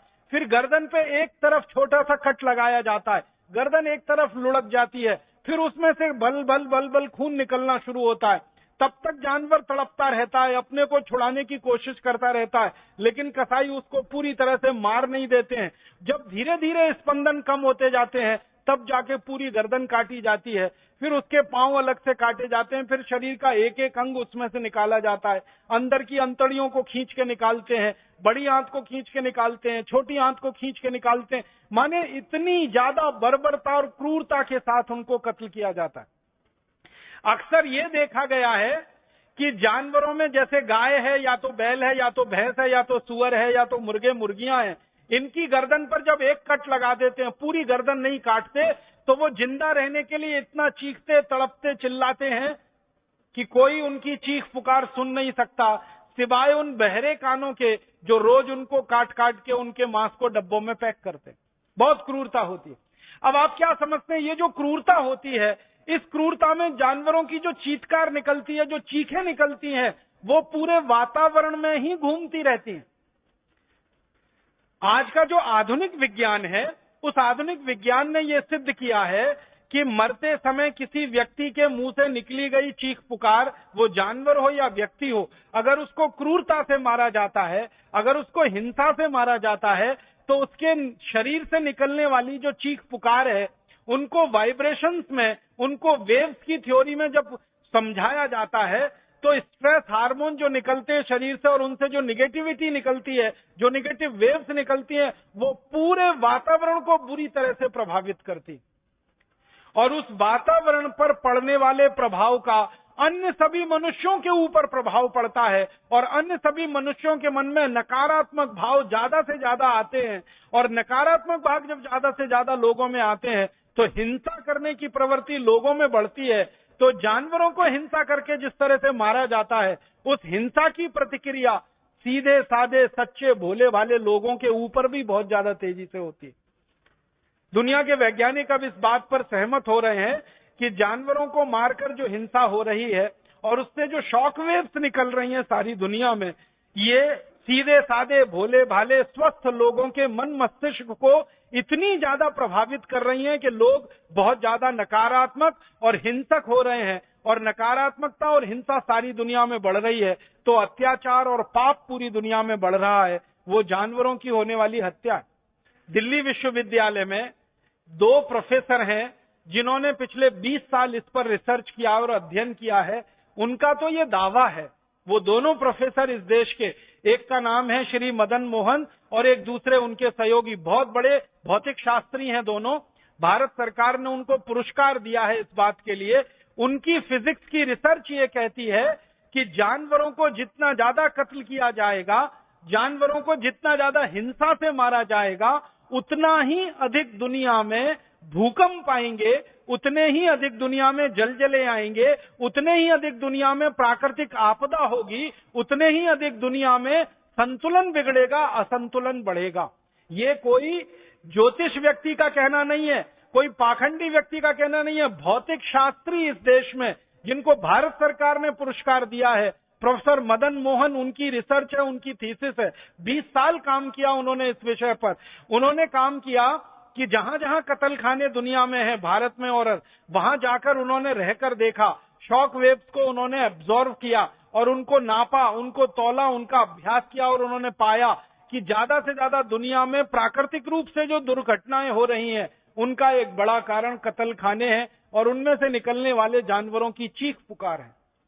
बहुत बड़ा नुकसान पूरी दुनिया इसमें झेल रही। और एक बहुत बड़ा नुकसान हो रहा है पूरी दुनिया को। एक तरफ जानवर कट रहे हैं, मनुष्य का खाना जानवरों को खिलाया जा रहा, वो तो है ही। मनुष्य के लिए जो स्थान सुरक्षित है रहने के लिए और जीवन यापन करने के लिए, उस स्थान को जानवरों के लिए आरक्षित किया जा रहा है। क्योंकि ये जो कत्ल खाने बनते हैं, इन कत्ल खानों की जगह 1-2 वर्ग मीटर की नहीं होती, 1-2 वर्ग किलोमीटर की नहीं होती, हजारों हजारों वर्ग किलोमीटर में कत्ल खानों के चरागाह बनाए जाते हैं और उनमें रेंच बनाए जाते हैं। जिन स्थानों पर आदमी रह सकता है, मनुष्य रह सकता है, ऐसे हजारों किलोमीटर के स्थान जानवरों के बाड़े के रूप में विकसित किए जाते हैं ताकि कत्ल करने वाले जानवरों को वहां विकसित किया जा सके। मैं एक और छोटा सा उदाहरण आपको देना चाहता हूं, कितनी क्रूरता है इस दुनिया में, जो जानवरों की हिंसा करने वाली दुनिया है या अत्याचार करने वाली दुनिया है। गाय के बछड़े का मांस अभी पूरी दुनिया में लोकप्रिय हो रहा है। गाय का मांस तो सारी दुनिया में बीफ के नाम पे खाया जाता है। व्हील नाम पर एक मांस बनता है जो गाय के बछड़े का होता है। ये व्हील मांस यूरोप और अमेरिका में सबसे ज्यादा खाया जाता है। उसके बारे में पता किया जब मैंने, तो मालूम हुआ गाय का बछड़ा या बछड़ी जब पैदा हो जाता है और मात्र 24 घंटे का होता है, तभी उसको उसकी मां से अलग कर दिया जाता है, मात्र 24 घंटे की देरी में। आप जानते हैं गाय वैसी ही है जैसे कोई मां होती है, जैसे कोई स्त्री होती है। कोई भी स्त्री, कोई भी मां अपने बच्चे को जन्म के तुरंत बाद दूध पिलाती है और उस बच्चे को बड़ा करने के प्रयास में लग जाती है। वैसे ही गाय की भी भावना है कि बच्चे का जन्म होते ही वो अपना दूध बच्चे को पिलाए और उसको बड़ा करे। गाय का दूध पीने से बच्चे में थोड़ी पुष्टि आती है, ताकत आती है, उसकी मांसपेशियों का विकास होता है, उसके शरीर का विकास होता है। एक दिन का भी बच्चा नहीं होता, जन्म लेते ही उसको हटा लिया जाता है।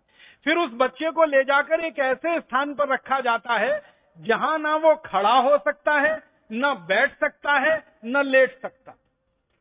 आप एक ऐसे स्थान की कल्पना करो जहां गाय का बच्चा खड़ा भी ना हो सके, बैठ भी ना सके, लेट भी ना सके। कितना संकुचित और कितना छोटा सा स्थान होगा। वहां ले जाकर एक दिन के गाय के बच्चे को रख दिया जाता है और फिर उसको उतनी ही बेदर्दी से कत्ल किया जाता है जो थोड़ी देर पहले मैं आपसे बता रहा था। एक तरफ गर्दन काट के खून निकालते हैं, पूरी गर्दन एक बार में नहीं काटते, फिर मांस के लिए अलग हिस्सा करते हैं, पांव अलग काटते हैं, एक एक हिस्सा उसका अलग अलग काटते हैं। मांस खाने वालों से पूछा जाता है तो वो कहते हैं कि ये जो गाय के एक दिन के बच्चे का मांस होता है, ये दुनिया में सबसे महंगा बिकता है, क्योंकि ये सबसे ज्यादा नरम होता है, सबसे ज्यादा मुलायम होता है। जो मांस खाने वाले लोग हैं वो कहते हैं कि ये सबसे ज्यादा स्वादिष्ट भी होता है। तो कुछ लोगों के जीभ का स्वाद बना रहे और कुछ लोगों को ये नरम मुलायम मांस मिलता रहे, इसके लिए करोड़ों गाय के बच्चों को जन्म लेने के 24 घंटे के अंदर बच्चों को मां से अलग कर दिया जाता है और ऐसे स्थान पर रखा जाता है जहां ना खड़े हो सके, ना बैठ सके, ना लेट सके, और उसके बाद उनकी बर्बरता से, निर्ममता से हत्या की जाती है और कुछ लोगों को अपने पेट की आग उसी से बुझाने का रास्ता खुलता है। आप सोचिए इतनी खतरनाक और इतनी दुष्ट राक्षसी प्रवृत्ति किसकी हो सकती है। मांस खाने वालों के अलावा दुनिया में इतने दुष्ट प्रवृत्ति के और कौन से लोग हो सकते हैं। जो एक दिन के गाय के बच्चे के मांस को खा सकें, एक दिन के गाय के बच्चे को उसकी मां से अलग करके उसका बर्बरतापूर्वक, निर्ममतापूर्वक कत्ल करके उसके मांस को खाएं। ऐसी दुनिया में उद्योगों में बहुत तेजी से बढ़त हो रही है, बहुत रफ्तार के साथ ये उद्योग आगे बढ़ रहा है और ये उद्योग आगे बढ़ते बढ़ते सारी दुनिया की करोड़ों गाय के लिए नासूर बन गया। कैलिफोर्निया में दुनिया का सबसे बड़ा कत्ल खाना चलता है। कैलिफोर्निया का जो कत्ल खाना है, उस कत्ल खाने का आंकड़ा है कि एक दिन में वहां 36,000 गाय काटी जाती है। भारत का सबसे बड़ा कत्ल खाना है, आंध्र प्रदेश में एक है और मुंबई में, महाराष्ट्र में एक है। उसके आंकड़े हैं कि वहां एक दिन में 14,000 जानवरों को काटा जाता है। तो भारत का जो सबसे बड़े कत्ल खानों के आंकड़े हैं, उनमें एक दिन में 14,000 जानवर कटते हैं। अमेरिका के जो सबसे बड़े कत्ल खानों के बारे में जानकारी है, वहां एक दिन में 36,000 बड़े जानवर कटते हैं। तो कैलिफोर्निया का जो सबसे बड़ा कत्ल खाना है, वहां 36,000 गाय रोज कटती है। उस कत्ल खाने में काम करने वाले एक व्यक्ति ने आंखों देखा वर्णन किया है और उसके द्वारा लिखा हुआ एक छोटा सा बुकलेट है। वो कहता है कि कई बार मैंने ये देखा कि गाय के एक दिन के बच्चे को जब हम कत्ल करने के लिए गाय से छीन कर ले आते हैं, तो वो गाय पागलों की तरह से अपने बच्चे को ढूंढने के लिए भागती है और रास्ते में कोई भी मिल जाए उसको टक्कर मार सकती है, उसको घायल कर सकती है। उसको अपना बच्चा देखना होता है, उसको चाटना होता है, उसको चूमना होता है। और वो कहता है हमने देखा है कि गाय के बच्चे को काटते समय, उसका कत्ल करने के समय गाय पागलों जैसी स्थिति में व्यवहार करने लगती है और अंत में फिर उस गाय का भी कत्ल किया जाता है। आप सोचिए कि बच्चे का कत्ल किया, गाय पागल हो गई और उस गाय का कत्ल किया और उस गाय का मांस लोग खा रहे हैं, तो वो पागल नहीं होंगे? आप सोचिए, गाय अपने बच्चे को ढूंढने के लिए बिलखती है, तड़पती है, परेशान होती है। जैसे कोई मां होती है वैसे ही गाय होती है। तो अमेरिका के कैलिफोर्निया के कत्ल खाने में काम करने वाला आदमी लिखता है अपनी उस बुकलेट में कि मैंने कई बार अपनी आंखों से देखा है कि गाय पागलों की तरह से घूमती है, बच्चे को ढूंढती है, जब नहीं मिलता है और रास्ते में कोई भी मिल जाए उसको, वो उसको टक्कर मार देती है, घायल कर देती है। इतनी शक्ति उस गाय में पैदा हो जाती है। हालांकि वो गाय एक ही दिन की सद्य प्रसूता होती है, माने एक दिन पहले ही मां बनी होती है, फिर भी अपने बच्चे को ढूंढने के लिए तड़पती है और इतनी ताकत उसमें आ जाती है। ऐसी स्थिति में करोड़ों करोड़ों गायों को परेशान करके, तड़पा के, उनके बच्चों को उनसे छीन कर, उनको बिलखता छोड़कर जब कत्ल किए जाते हैं और उसका मांस दुनिया के लोगों को परोसा जाता है, तो किस तरह के लोग बनेंगे इस मांस को खाने वाले? किस तरह की वृत्ति होगी ऐसे लोगों की जो इस तरह का मांस खाते हैं? आप उसका अंदाजा लगा सकते हैं। हमारे भारत में हजारों वर्षों से एक बात कही जाती है और वो बात 100% सच है, जैसा खाओ अन्न वैसा बने मन। अगर आप ऐसे तड़पती हुई गाय के, बिलखती हुई गाय के बछड़े का मांस खाएंगे, अगर आप ऐसी तड़पती हुई गाय, बिलखती हुई गाय का मांस खाएंगे, या जानवरों के ऊपर क्रूर हिंसा द्वारा पैदा किए हुए मांस को आप खाएंगे, तो आपके मन में सात्विकता तो आ ही नहीं सकती। आपके मन में कोई खतरनाक किस्म की वृत्ति ही जन्म लेगी, कोई राक्षसी वृत्ति ही जन्म लेगी, कोई दुष्ट वृत्ति ही जन्म लेगी। और शायद उस दुष्ट वृत्ति और राक्षसी वृत्ति का अंतिम दुष्परिणाम वही होगा कि दुनिया में खतरनाक किस्म के चोर, डकैत, लुच्चे, लफंगे, लुटेरे, बलात्कारी, व्यभिचारी लोग पैदा हों जो इस तरह के मांस को खाने के बाद निकलें। उनमें से सात्विक लोगों के निकलने की तो दूर दूर तक संभावना नहीं, क्योंकि हम जानते हैं और मानते हैं जैसा खाओ अन्न वैसा बने मन। तो इस तरह का मांस अगर खाते हैं और उस तरह के मांस को खाकर हम हमारा जीवन चलाते हैं और उसको आगे बढ़ाते हैं, तो इससे ज्यादा तो खराब लोगों के पैदा होने का दूसरा कोई तंत्र दुनिया में नहीं है। इसलिए मुझे ऐसा लगता है कि ये मांस खाने वाले लोगों के बारे में और मांस का उत्पादन करने लोगों के बारे में सारी दुनिया में एक राय बननी चाहिए और एक अभियान चलना चाहिए कि हर मांसाहारी आदमी को समझाया जाए और उसको शाकाहारी बनाया जाए और मांस पैदा करने वाले उद्योगों को कहा जाए कि भाई तुमको पैसा कमाना है, उद्योग चलाना है, रोजी रोटी चलानी है, तो दुनिया में बहुत सारे अच्छे काम है करने के लिए। गेहूं का उत्पादन करो, मांस का उत्पादन क्यों करते हो? चावल का उत्पादन करो, मांस का उत्पादन क्यों करते हो? दूध का उत्पादन करो, मांस का उत्पादन क्यों करते हो? दही और घी का उत्पादन करो, मांस का उत्पादन क्यों करते हो? क्योंकि दूध, दही, घी भी उन्हीं जानवरों से मिलता है जिन जानवरों से मांस मिलता है। एक छोटी सी बात और मैं आपसे कहना चाहता हूं, वो ये कि सारी दुनिया में मांस से बनने वाला जो भोजन है और सबसे ज्यादा जो बिकने वाला भोजन है उसको हैमबर्गर कहते हैं। उसको शॉर्ट में बर्गर कह देते हैं, उसका मूल नाम है हैमबर्गर। ये हैमबर्गर जो बनाया जाता है ये गाय के मांस से बनाया जाता है। ये गाय के मांस से बनने वाला हैमबर्गर ये बनता है, मैं थोड़ी देर जो पहले बता रहा था, गाय के एक दिन पहले के पैदा हुए बच्चे के मांस से हैमबर्गर उसी से बनता है। गाय का बछड़ा जो पैदा हुआ 24 घंटे में गाय से उसको अलग कर दिया, उसका कत्ल करके जो मांस पैदा हुआ उससे हैमबर्गर बनता है। तो ये जो हैमबर्गर बनाया जाता है सारी दुनिया में, और इसको बनाने वाली जो कंपनी है पूरी दुनिया में, वो इसी तरह गाय का पालन करती हैं और बछड़ों को गायों से अलग कर करके उनका मांस बनाते हैं। अब ये हैमबर्गर बनाते समय इसका रंग सफेद रहे और इसका रंग लाल हो जाए, उसकी कीमत में जमीन आसमान का अंतर आ जाता है। अगर सफेद रंग का मांस है वो बहुत कीमती है, लाल रंग का मांस हो जाएगा उसकी कीमत गिर जाती है। तो गाय का बछड़े का मांस हैमबर्गर बनाते समय पूरा सफेद रहे, एकदम व्हाइट एंड व्हाइट रहे, उसमें थोड़ा भी लाल रंग ना आने पाए, रेडिश ना होने पाए, इसके लिए गाय को बहुत सारे दिनों तक भूखा रख के उसको एनीमिया का शिकार बनाया जाता है। आप जानते हैं एक बीमारी होती है एनीमिया, जिसको हम सब कहते हैं ना, रक्त की कमी, खून की कमी, रक्त की अल्पता, खून की अल्पता। तो गाय के शरीर में अगर खून जरूरत से ज्यादा है तो उसका जो मांस निकलेगा और उसके बच्चे का मांस निकलेगा वो हल्के लाल रंग का हो जाएगा। लेकिन हल्के लाल रंग का जो मांस है उसकी कीमत गिर जाती है दुनिया में, वो कम कीमत पे बिकता है। इसलिए ज्यादा कीमत पर मांस बिके गाय के बछड़े का, अधिक कीमत मिले, इसके लिए गाय को एनीमिया नाम की बीमारी का शिकार बनाते हैं, रक्त की अल्पता नाम की बीमारी का शिकार बनाया जाता है।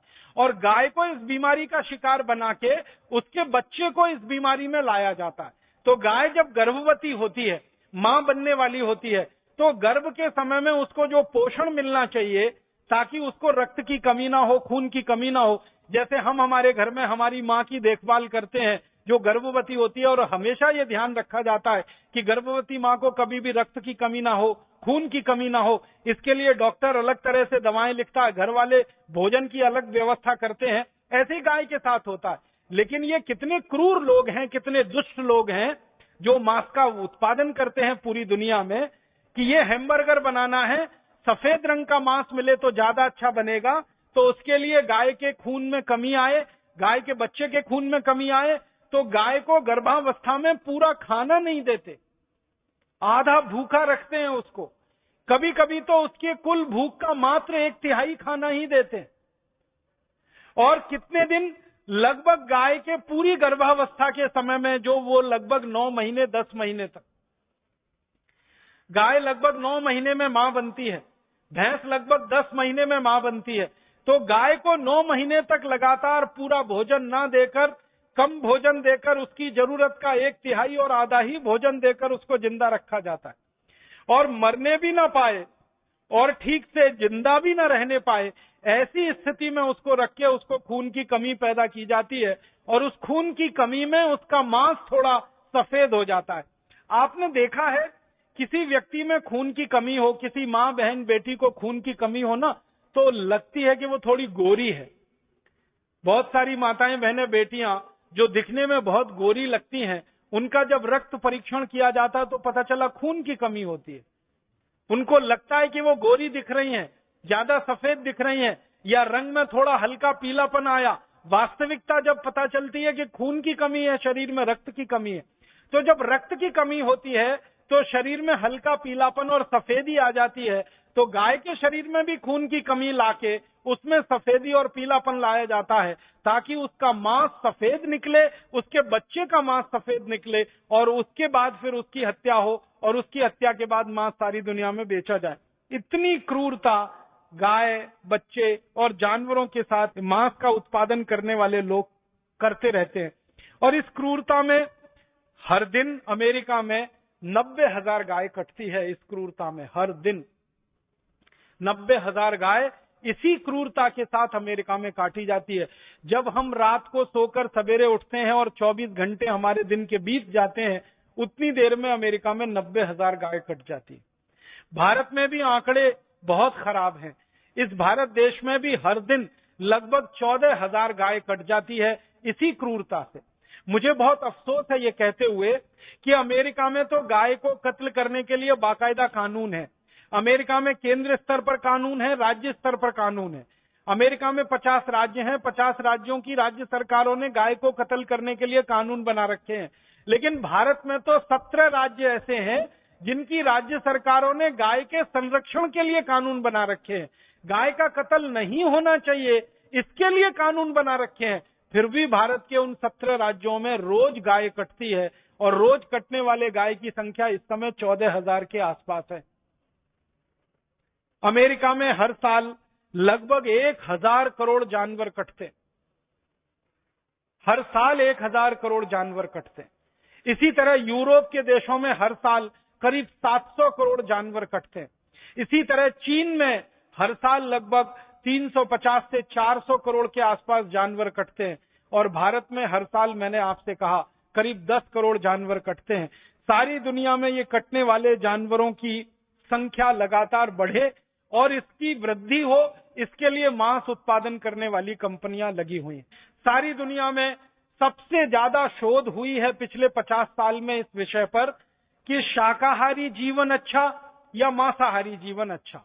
दुनिया के सभी वैज्ञानिकों ने और डॉक्टरों ने यह बताया है, अमेरिका के भी वैज्ञानिक, यूरोप के भी वैज्ञानिक, भारत के भी वैज्ञानिक, चीन के और लैटिन अमेरिका के दुनिया के सभी क्षेत्रों के वैज्ञानिक इस बात पर सहमत हैं कि शाकाहारी व्यक्ति ज्यादा स्वस्थ होता है, मांसाहारी व्यक्ति हमेशा बीमार रहता है और हमेशा तकलीफों में रहता है। इनको अगर आंकड़ों में मैं बताने की कोशिश करूं तो एक शाकाहारी आदमी को एक मांसाहारी आदमी की तुलना अगर करें तो एक मांसाहारी आदमी में शाकाहारी आदमी की तुलना में 23 गुना ज्यादा जल्दी कैंसर होने की संभावना होती है। इसको ऐसे समझने की कोशिश करें कि एक साधारण आदमी में अगर साल भर में कैंसर विकसित होने की संभावना है तो मांसाहारी आदमी में उससे 23 गुना कम समय में कैंसर होने और विकसित होने की संभावना। इसको और सरल भाषा में समझाऊं, एक शाकाहारी आदमी को 23 साल में अगर कैंसर होगा तो एक मांसाहारी आदमी को 1 साल में ही हो जाएगा और मरने की संभावना उसकी 1 साल में ही पैदा हो जाएगी। मतलब इसको ऐसे कहें कि शाकाहारी आदमी 23 साल ज्यादा जिंदा रहेगा, मांसाहारी आदमी उससे 23 साल पहले मरेगा कैंसर की स्थिति में। इसी तरह से डायबिटीज है और हार्ट अटैक है। डायबिटीज और हार्ट अटैक के बारे में सारी दुनिया के वैज्ञानिकों का यह कहना है कि जो शाकाहारी आदमी है उससे 40 गुना ज्यादा संभावना है मांसाहारी आदमी के डायबिटिक होने की और उसके हार्ट अटैक आकर मर जाने की। इसी तरह से अन्य बीमारियां हैं, जोड़ों का दर्द है, घुटनों का दर्द है, अर्थराइटिस है, ऑस्टियोआर्थराइटिस है, मोटापा है, फैटी होना है, ओबेसिटी होना है। इसकी संभावना तो कई 100 गुना ज्यादा है मांसाहारी लोगों में शाकाहारी की तुलना में। सारे दुनिया के वैज्ञानिक इस बात पर सहमत हैं कि शाकाहारी जीवन ही स्वस्थ जीवन है और शाकाहारी जीवन को जीकर ही आप ज्यादा दिन जिंदा रह सकते हैं। मांसाहारी होकर तो बहुत जल्दी बीमार पड़ेंगे और मरेंगे। इसमें संभावनाएं क्या क्या है? जो मांसाहारी लोगों के बारे में वैज्ञानिकों का कहना है वो ये कि जो मांस उत्पन्न हो रहा है वो बहुत ही खराब तरीके से होता है। सबसे बड़ा खराब तरीका कि जानवरों को जहां पाला जाता है और रखा जाता है वो जगह बहुत छोटी होती है और जानवर उसमें ज्यादा भरे जाते हैं। और छोटी जगह में ज्यादा जानवरों को जब भरा जाता है तो जानवरों के आपस में जो तनाव की स्थिति पैदा होती है, अक्सर जो सुअर का मांस पैदा करने वाली कंपनियां है ना, उनके जो बाड़े होते हैं उनको अंग्रेजी में रेंच कहते हैं। तो सुअरों के जो रेंच होते हैं उसमें हर सुअर दूसरे की पूंछ काट लेता है क्योंकि वो तनाव में रहता है हमेशा। और तनाव में रहने का कारण क्या है? एक सुअर को रहने के लिए कम से कम जितना स्थान चाहिए उतने में 10 सुअर को रख देते हैं। एक मुर्गे को रहने के लिए कम से कम 4 स्क्वायर फीट जगह लगती है, 4 स्क्वायर फीट में तो 10 मुर्गों को जबरदस्ती रख देते हैं। एक गाय को रहने के लिए न्यूनतम जितनी जगह चाहिए उसमें 10 गाय को रख देते हैं। एक भेड़ को रहने के लिए, बकरे को रहने के लिए जितनी जगह चाहिए उसमें 10 गुने ज्यादा रख देते हैं। तो जानवर हमेशा तनाव में रहते हैं क्योंकि जगह कम होती है उनको रहने के लिए। आप ही एक इसको रहने की कोशिश करके देखिए कभी। एक कमरा है जिसमें एक व्यक्ति आसानी से रह सकता है, उसमें 10 लोग रहना शुरू कर दीजिए और लगातार 2, 4, 6 महीने रहकर देख लीजिए, आप अच्छे खासे स्वस्थ आदमी हैं, पागल होने की स्थिति में आप आ जाएंगे। तनाव इतना बढ़ जाएगा, चिड़चिड़ापन आपको इतना बढ़ जाएगा, परेशानियां आपको इतनी बढ़ जाएंगी। तो वो जानवर तो महीनों ऐसे ही रहते हैं, उनको तनाव बहुत होता है। और तनाव के समय में उनके शरीर में तनाव पैदा करने वाले हार्मोन्स बहुत निकलते हैं। स्ट्रेस हार्मोन का सबसे ज्यादा सीक्रेशन उनके शरीर में उस समय होता है। और उसी समय जब उनको काटा जाता है तो भय और उनको होता है, डर और उनको होता है। तो डर और भय की स्थिति में जब जानवर काटे जाते हैं तो उनके खून में वो सारे के सारे निगेटिव हार्मोन्स या स्ट्रेस हार्मोन, जो तनाव देने वाले हार्मोन है, वो रहते हैं। और थोड़े बहुत मांस में भी रहते होंगे, मांसपेशियों में भी रहते होंगे। और मांसपेशियां और मांस का ही हिस्सा है जो लोग खाते हैं, तो उनके शरीर में वो सब जाते हैं और उसके कारण तरह तरह की बीमारियां लोगों को होती हैं। इसलिए दुनिया में कहा गया है कि मांसाहारी लोगों को शाकाहारी लोगों की तुलना में ज्यादा बीमारियां होती हैं और उनके मरने की सबसे जल्दी संभावना होती है। इसके अलावा दुनिया में और एक महत्व की बात देखी गई है, वो ये कि जो शाकाहारी लोग हैं उनमें दया, प्रेम, करुणा ये सबसे ज्यादा तीव्र गति से और सबसे उच्च स्थिति में मिलती है। सारी दुनिया में कई जगह अभ्यास किया गया, कई जगह अध्ययन किया गया, अलग अलग समूह बनाकर, एक तरफ मांसाहारी लोग हैं, एक तरफ शाकाहारी लोग हैं, तो देखा यह गया कि जो शाकाहारी लोग हैं उनमें दया है, उनमें प्रेम है, उनमें करुणा है, उनमें वात्सल्य है, उसमें ममता है, उसमें ममत्व है। सब तरह के मानवीय गुण सबसे ज्यादा शाकाहारी लोगों में है। और हिंसा है, हिंसा के साथ साथ चोरी, चपाटी, डकैती, बलात्कार की भावना, एक दूसरे को दुष्टता के स्तर पर देखने की भावना, एक दूसरे को नुकसान पहुंचाने की भावना, ये सबसे ज्यादा देखी गई है मांसाहारी लोगों में होती है। और दुनिया में हम देख भी रहे हैं कि इस समय जो हिंसा का सबसे बड़ा दौर चल रहा है पूरी दुनिया में, जहां सबसे ज्यादा हिंसा हो रही है पूरी दुनिया में, आप ध्यान दीजिए वो सारा का सारा इलाका मांसाहारी लोगों का है। और मांसाहारी लोगों के इलाके में होने वाली जो हिंसा है वो जल्दी खत्म नहीं होती है। 10, 20, 50 साल नहीं, सैकड़ों साल वो हिंसा चलती है और इस हिंसा में से प्रतिहिंसा चलती है और वो पूरा इलाका हमेशा के लिए अशांत और अशांति में डूब जाता है। दुनिया में जहां शाकाहार बहुत ज्यादा है उन देशों में आप देख लो काफी शांति मिलेगी।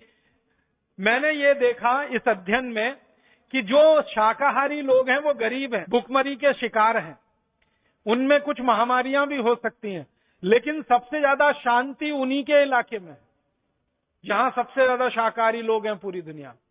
और जहां मांसाहारी लोग हैं उनमें अमीरी हो सकती है, उनमें अमीरी है, उनमें समृद्धि है, उनमें संपत्ति है, लेकिन सबसे ज्यादा हिंसा उनके बीच में है और मानसिक हिंसा सबसे ज्यादा है, सबसे ज्यादा अशांति उनके बीच में। दुनिया में जिन देशों में मांस सबसे ज्यादा खाया जाता है वहां मानसिक रोगी सबसे ज्यादा है। एक छोटे से देश की कहानी बताता हूं।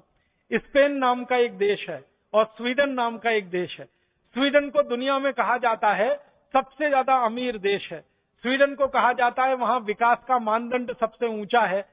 परम पूजनीय स्वामी जी थोड़ी देर पहले अपने व्याख्यान में कह रहे थे ना कि संयुक्त राष्ट्र की जो रिपोर्ट बनती है मानवीय विकास की सूचकांक रिपोर्ट, उसमें स्वीडन हमेशा नंबर 1 पर रहता है, भारत हमेशा 136 नंबर पर रहता है। स्वीडन के बारे में कहा जाता है कि वहां के लोगों को कोई दुख नहीं है, कोई तकलीफ नहीं है, कोई परेशानी नहीं है, उनके यहाँ भ्रष्टाचार नहीं है, उनके यहाँ मारामारी नहीं है, उनके यहाँ वगैरह वगैरह बहुत सारे दुख नहीं है। उस स्वीडन के बारे में अभी मैं थोड़ा अभ्यास कर रहा था, यही शाकाहार मांसाहार के हिसाब से।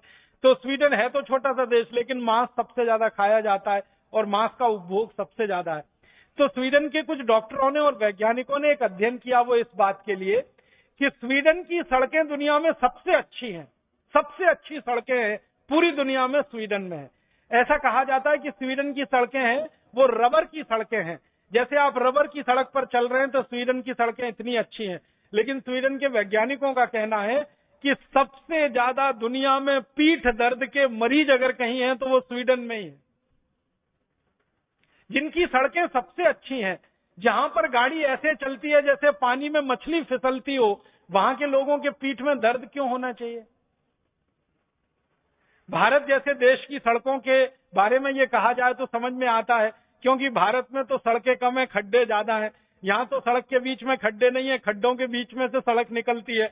यहाँ के लोगों के पीठ में दर्द हो तो समझ में आता है पूरी दुनिया में सबसे ज्यादा, लेकिन स्वीडन के लोगों के पीठ में सबसे ज्यादा दर्द क्यों है?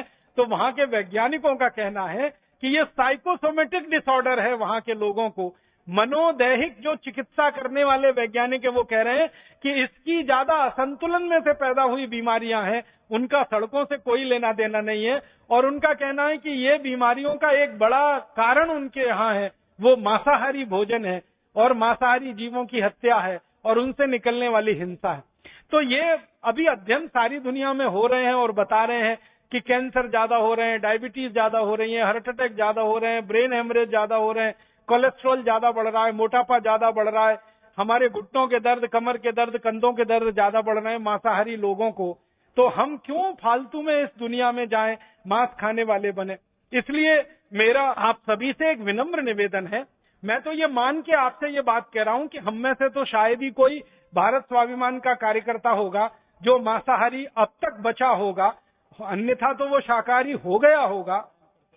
प्राणायाम करते करते, योग करते करते, बार बार आस्था चैनल पर परम पूजनीय स्वामी जी का व्याख्यान सुनते सुनते अब तक तो सभी भारत स्वाभिमान के जो कार्यकर्ता हैं, भारत स्वाभिमानी है, वो सब शाकाहारी हो गए होंगे। लेकिन गलती से कोई एक आध बच गया है तो अब हो जाना चाहिए उसको, बहुत जल्दी से जल्दी शाकाहारी हो जाना चाहिए, उसको मांसाहारी रहना ही नहीं चाहिए। अभी कई बार ये मांसाहारी लोग एक कुतर्क देते हैं, वो ये देते हैं कि मांस में प्रोटीन ज्यादा मिलती है, और प्रोटीन का दूसरा हमारे पास कौन सा स्रोत है अगर हम मांस नहीं खाएं तो? आपको सुनकर ताज्जुब होगा और हैरानी होगी कि मांस में जितनी प्रोटीन मिलती है लगभग उतनी ही और उससे थोड़ी ज्यादा प्रोटीन हमको दालों में मिलती है। अगर आप 1 किलो मांस खाते हैं और 1 किलो मांस में जितनी प्रोटीन आपको मिलने वाली है उससे ज्यादा प्रोटीन 1 किलो मूंग की दाल खा लो, उसमें मिल जाएगी आपको। 1 लीटर दूध पी लो, उसमें उससे ज्यादा प्रोटीन आपको मिल जाएगी। और 1 लीटर जो है ना, अगर आपको कैल्शियम चाहिए और कैल्शियम के साथ साथ दूसरे माइक्रो न्यूट्रिएंट्स चाहिए तो 1 किलो मांस खाने से अच्छा है 1 लीटर गन्ने का रस पी लो, 1 लीटर संतरे का रस पी लो, 1 लीटर मौसम्मी का रस पी लो, गाजर का रस पी लो, टमाटर का रस पी लो। मांस से तो कई गुना सस्ता है और कैल्शियम देने में मांस से ज्यादा आगे है, प्रोटीन देने में आगे है, हजम बहुत जल्दी हो जाता है, पाचन उसका बहुत जल्दी हो जाता है। तो 1 किलो मांस खाने से अच्छा 1 किलो दूध पीना, 1 किलो मांस खाने से अच्छा 1 किलो दाल खाना, 1 किलो मांस खाने से अच्छा 1 लीटर जूस पी लेना। हर स्थिति में शाकाहारी भोजन मांसाहारी भोजन से क्वालिटी में बहुत अच्छा है और कीमत में बहुत सस्ता है।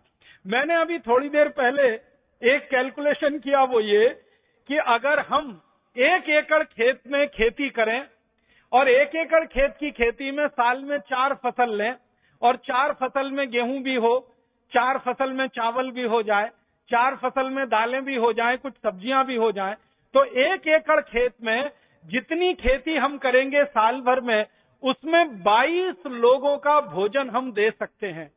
1 एकड़ खेत में खेती करके 22 लोगों का पेट भरा जा सकता है पूरे साल में जितना उत्पादन होगा। उसी 1 एकड़ खेत में जितना अन्न पैदा हो उस पूरे अन्न को किसी जानवर को खिलाया जाए और उसका मांस पैदा किया जाए तो उस मांस से पूरे साल में सिर्फ 2 लोगों का ही पेट भर सकता है। 1 एकड़ खेत में हम खेती करके अन्न पैदा करें तो 22 लोगों का भोजन मिलता है। उसी 1 एकड़ खेत में जो अन्न पैदा हो रहा है वो जानवरों को खिला दिया जाए, जो जानवर उस मांस को खाएंगे और उसमें से जो मांस पैदा होकर आदमी को खाने को मिलेगा वो सिर्फ 2 आदमी का पेट भर सकता है। बहुत साल पहले हमारे देश में एक महान विचारक और चिंतक पैदा हुए, महर्षि दयानंद सरस्वती। महर्षि दयानंद सरस्वती जी ने एक बहुत सुंदर पुस्तक लिखी है, बहुत छोटी सी पुस्तक है लेकिन बहुत ही सुंदर है। मेरे विद्यार्थी जीवन में मैंने उस पुस्तक को बार बार पढ़ा था। उस पुस्तक का नाम है गो करुणा निधि। गो करुणा निधि पहली पुस्तक थी जिसको मैंने पढ़ा जिसमें गाय के बारे में आर्थिक मूल्यांकन और विश्लेषण प्रस्तुत किया गया था। महर्षि दयानंद सरस्वती के पहले शायद किसी भारतीय चिंतक और विचारक को गाय के आर्थिक पक्ष के बारे में इतना बड़ा अंदाजा नहीं था। तो महर्षि दयानंद जी ने भी यही लिखा है कि एक गाय को काटकर उसका मांस खिलाओ तो बहुत मामूली से थोड़े से लोगों का जीवन चल सकता है, लेकिन उसी गाय को जिंदा रखो और उसके दूध का और दूध के अलावा दूसरी वस्तुओं का उपयोग करो तो उससे कई गुना ज्यादा लोगों का जीवन चलाने का रास्ता खुलता है। तो महर्षि दयानंद सरस्वती ने जो बात 1870 के पहले कभी समझी, सोची और लिखी, वो बात अभी 2009 में भी उतनी ही खरी और सत्य है और उतनी ही प्रामाणिक है जो आज से वो लगभग 140-145 साल पहले थी और इतनी ही प्रासंगिक है। तो हम तो सब महर्षि दयानंद के पुत्र हैं, हम तो सब महर्षि दयानंद के मार्गी हैं, हम तो सब उनकी शिक्षाओं को लेकर अपने जीवन में आगे बढ़ने और चलने वाले लोग हैं। हम तो सब महर्षि दयानंद जैसे महान महान विचारक और महापुरुषों के द्वारा जो दी गई शिक्षाएं हैं उनको अपने जीवन में धारण करके आगे बढ़ने वाले लोग हैं। हम तो भगवान राम के, भगवान कृष्ण के वंशज हैं, हम तो भगवान महावीर, महात्मा बुद्ध के वंशज हैं। भगवान महावीर का तो सारा जीवन ही दया, प्रेम, करुणा की शिक्षा देने में और लोगों को शाकाहारी बनाने में ही बीता है। 2500 साल पहले उन्होंने जो कुछ कहा अहिंसा के लिए, सत्य के लिए, अपरिग्रह के लिए, वो सब 2500 साल बाद भी उतना ही प्रासंगिक है और महत्वपूर्ण है। तो भगवान महावीर की शिक्षाएं हो, महात्मा बुद्ध की शिक्षाएं हो, या हमारे देश में महर्षि दयानंद की शिक्षाएं हो, या महात्मा गांधी जैसे लोगों, विचारकों की शिक्षाएं हो, इन सबके आदर्शों को लेकर हम तो चलने वाले लोग हैं। भारत स्वाभिमानी है हम सब। तो मुझे लगता है कि हमको तो जल्दी से जल्दी इस रास्ते पे चलकर दूसरों को तेजी से शाकाहारी बनाने के लिए काम में लग जाना चाहिए, ताकि भारत की जो 30% आबादी गलती से, अज्ञान से मांसाहार की तरफ बढ़ गई है। भारत में तो अभी गनीमत है कि 30% आबादी ही गलती से मांसाहार की तरफ बढ़ी है, अज्ञान के कारण मांसाहार की तरफ बढ़ी है। इस 30% भारत की आबादी को जल्दी से शाकाहारी बना ले और दुनिया की आबादी को शाकाहारी बनाने के लिए काम में लग जाएं। तो मैंने आपसे विनम्रता पूर्वक कहा था सबसे पहले कि जितना अन्न उत्पादन आज हो रहा है इसमें 1 किलो की भी बढ़ोतरी ना हो और सारी दुनिया में मांस के कत्ल खाने बंद हो जाएं। तो जितना भोजन हम आज पैदा कर रहे हैं उतने भोजन से 1300 करोड़ लोगों का पेट भर सकता है। अभी तो हम सिर्फ 650 करोड़ हैं पूरी दुनिया में। माने पूरी दुनिया की भूख मिट सकती है, पूरी दुनिया की बेबसी खत्म हो सकती है, लोगों की लाचारी खत्म हो सकती है। हर दिन 40,000 लोग, बच्चे भूख से जो मर रहे हैं उनको बचाया जा सकता है। सारी दुनिया के पर्यावरण को सुरक्षित रखा जा सकता है और दुनिया में गर्मी पैदा करने वाले जो कारक हैं उन कारकों में मांस सबसे बड़ा कारण बन गया है। इसको खत्म किया जाए तो गर्मी कम की जा सकती है, सारी दुनिया के जंगल बचाए जा सकते हैं, पीने वाले पानी का सदुपयोग किया जा सकता है, उस पानी को बचाया जा सकता है और ज्यादा बेहतर कामों में लगाया जा सकता है। ये सब फायदे ही फायदे हैं। बस नुकसान एक ही है कि मांसाहारी लोग अगर दुनिया में शाकाहारी हो गए तो मांस पैदा करने वालों को कोई दूसरा रोजगार ढूंढना पड़ेगा, कोई दूसरा उद्योग चलाना पड़ेगा और दूसरी जगह अपनी प्रतिभा को लगाना पड़ेगा। एक ही ये परिवर्तन होगा उनकी तरफ से, बाकी सब परिवर्तन तो पूरी दुनिया के लोगों में हो जाएंगे। तो इस भावना के साथ मैं इस व्याख्यान को समाप्त करता हूं कि हम सब शाकाहारी बने, दुनिया को शाकाहारी बनने के लिए प्रेरित करें। हम दुनिया के लोगों में शाकाहार का प्रचार करें और दुनिया के लोगों को मांसाहारी बनने से रोकें। जानवरों के ऊपर दया करें, उनके ऊपर प्रेम करें, उनके ऊपर करुणा करें, क्योंकि हम भारतवासी मानते हैं कि हम में जैसी आत्मा है जानवरों में भी वैसी आत्मा है। आत्मा हमारी और जानवरों की समान है। जब आत्मा उनकी और हमारी समान है और हम एक ही परमपिता ईश्वर की संतान है तो हम सब भाई बहन ही जैसे हैं और जानवर भी हमारे भाई बहन जैसे हैं, संबंधी जैसे ही है। तो हमारे संबंधी, हमारे भाई बहन जैसे दया, प्रेम, करुणा के पात्र जानवर, उनको हम बचाएं, इन पशुओं को हम बचाएं। तो उनको नहीं बचाएंगे, हम अंत में अपने आप को बचाएंगे। ये हमारे लिए अभीष्ट है और यही हमारा उद्देश्य है। इसमें हम सब लगे, ईश्वर हमें सफलता दे और हमें प्रेरणा मिलती रहे। ऐसी भावना के साथ आप सभी का आभार, बहुत बहुत धन्यवाद।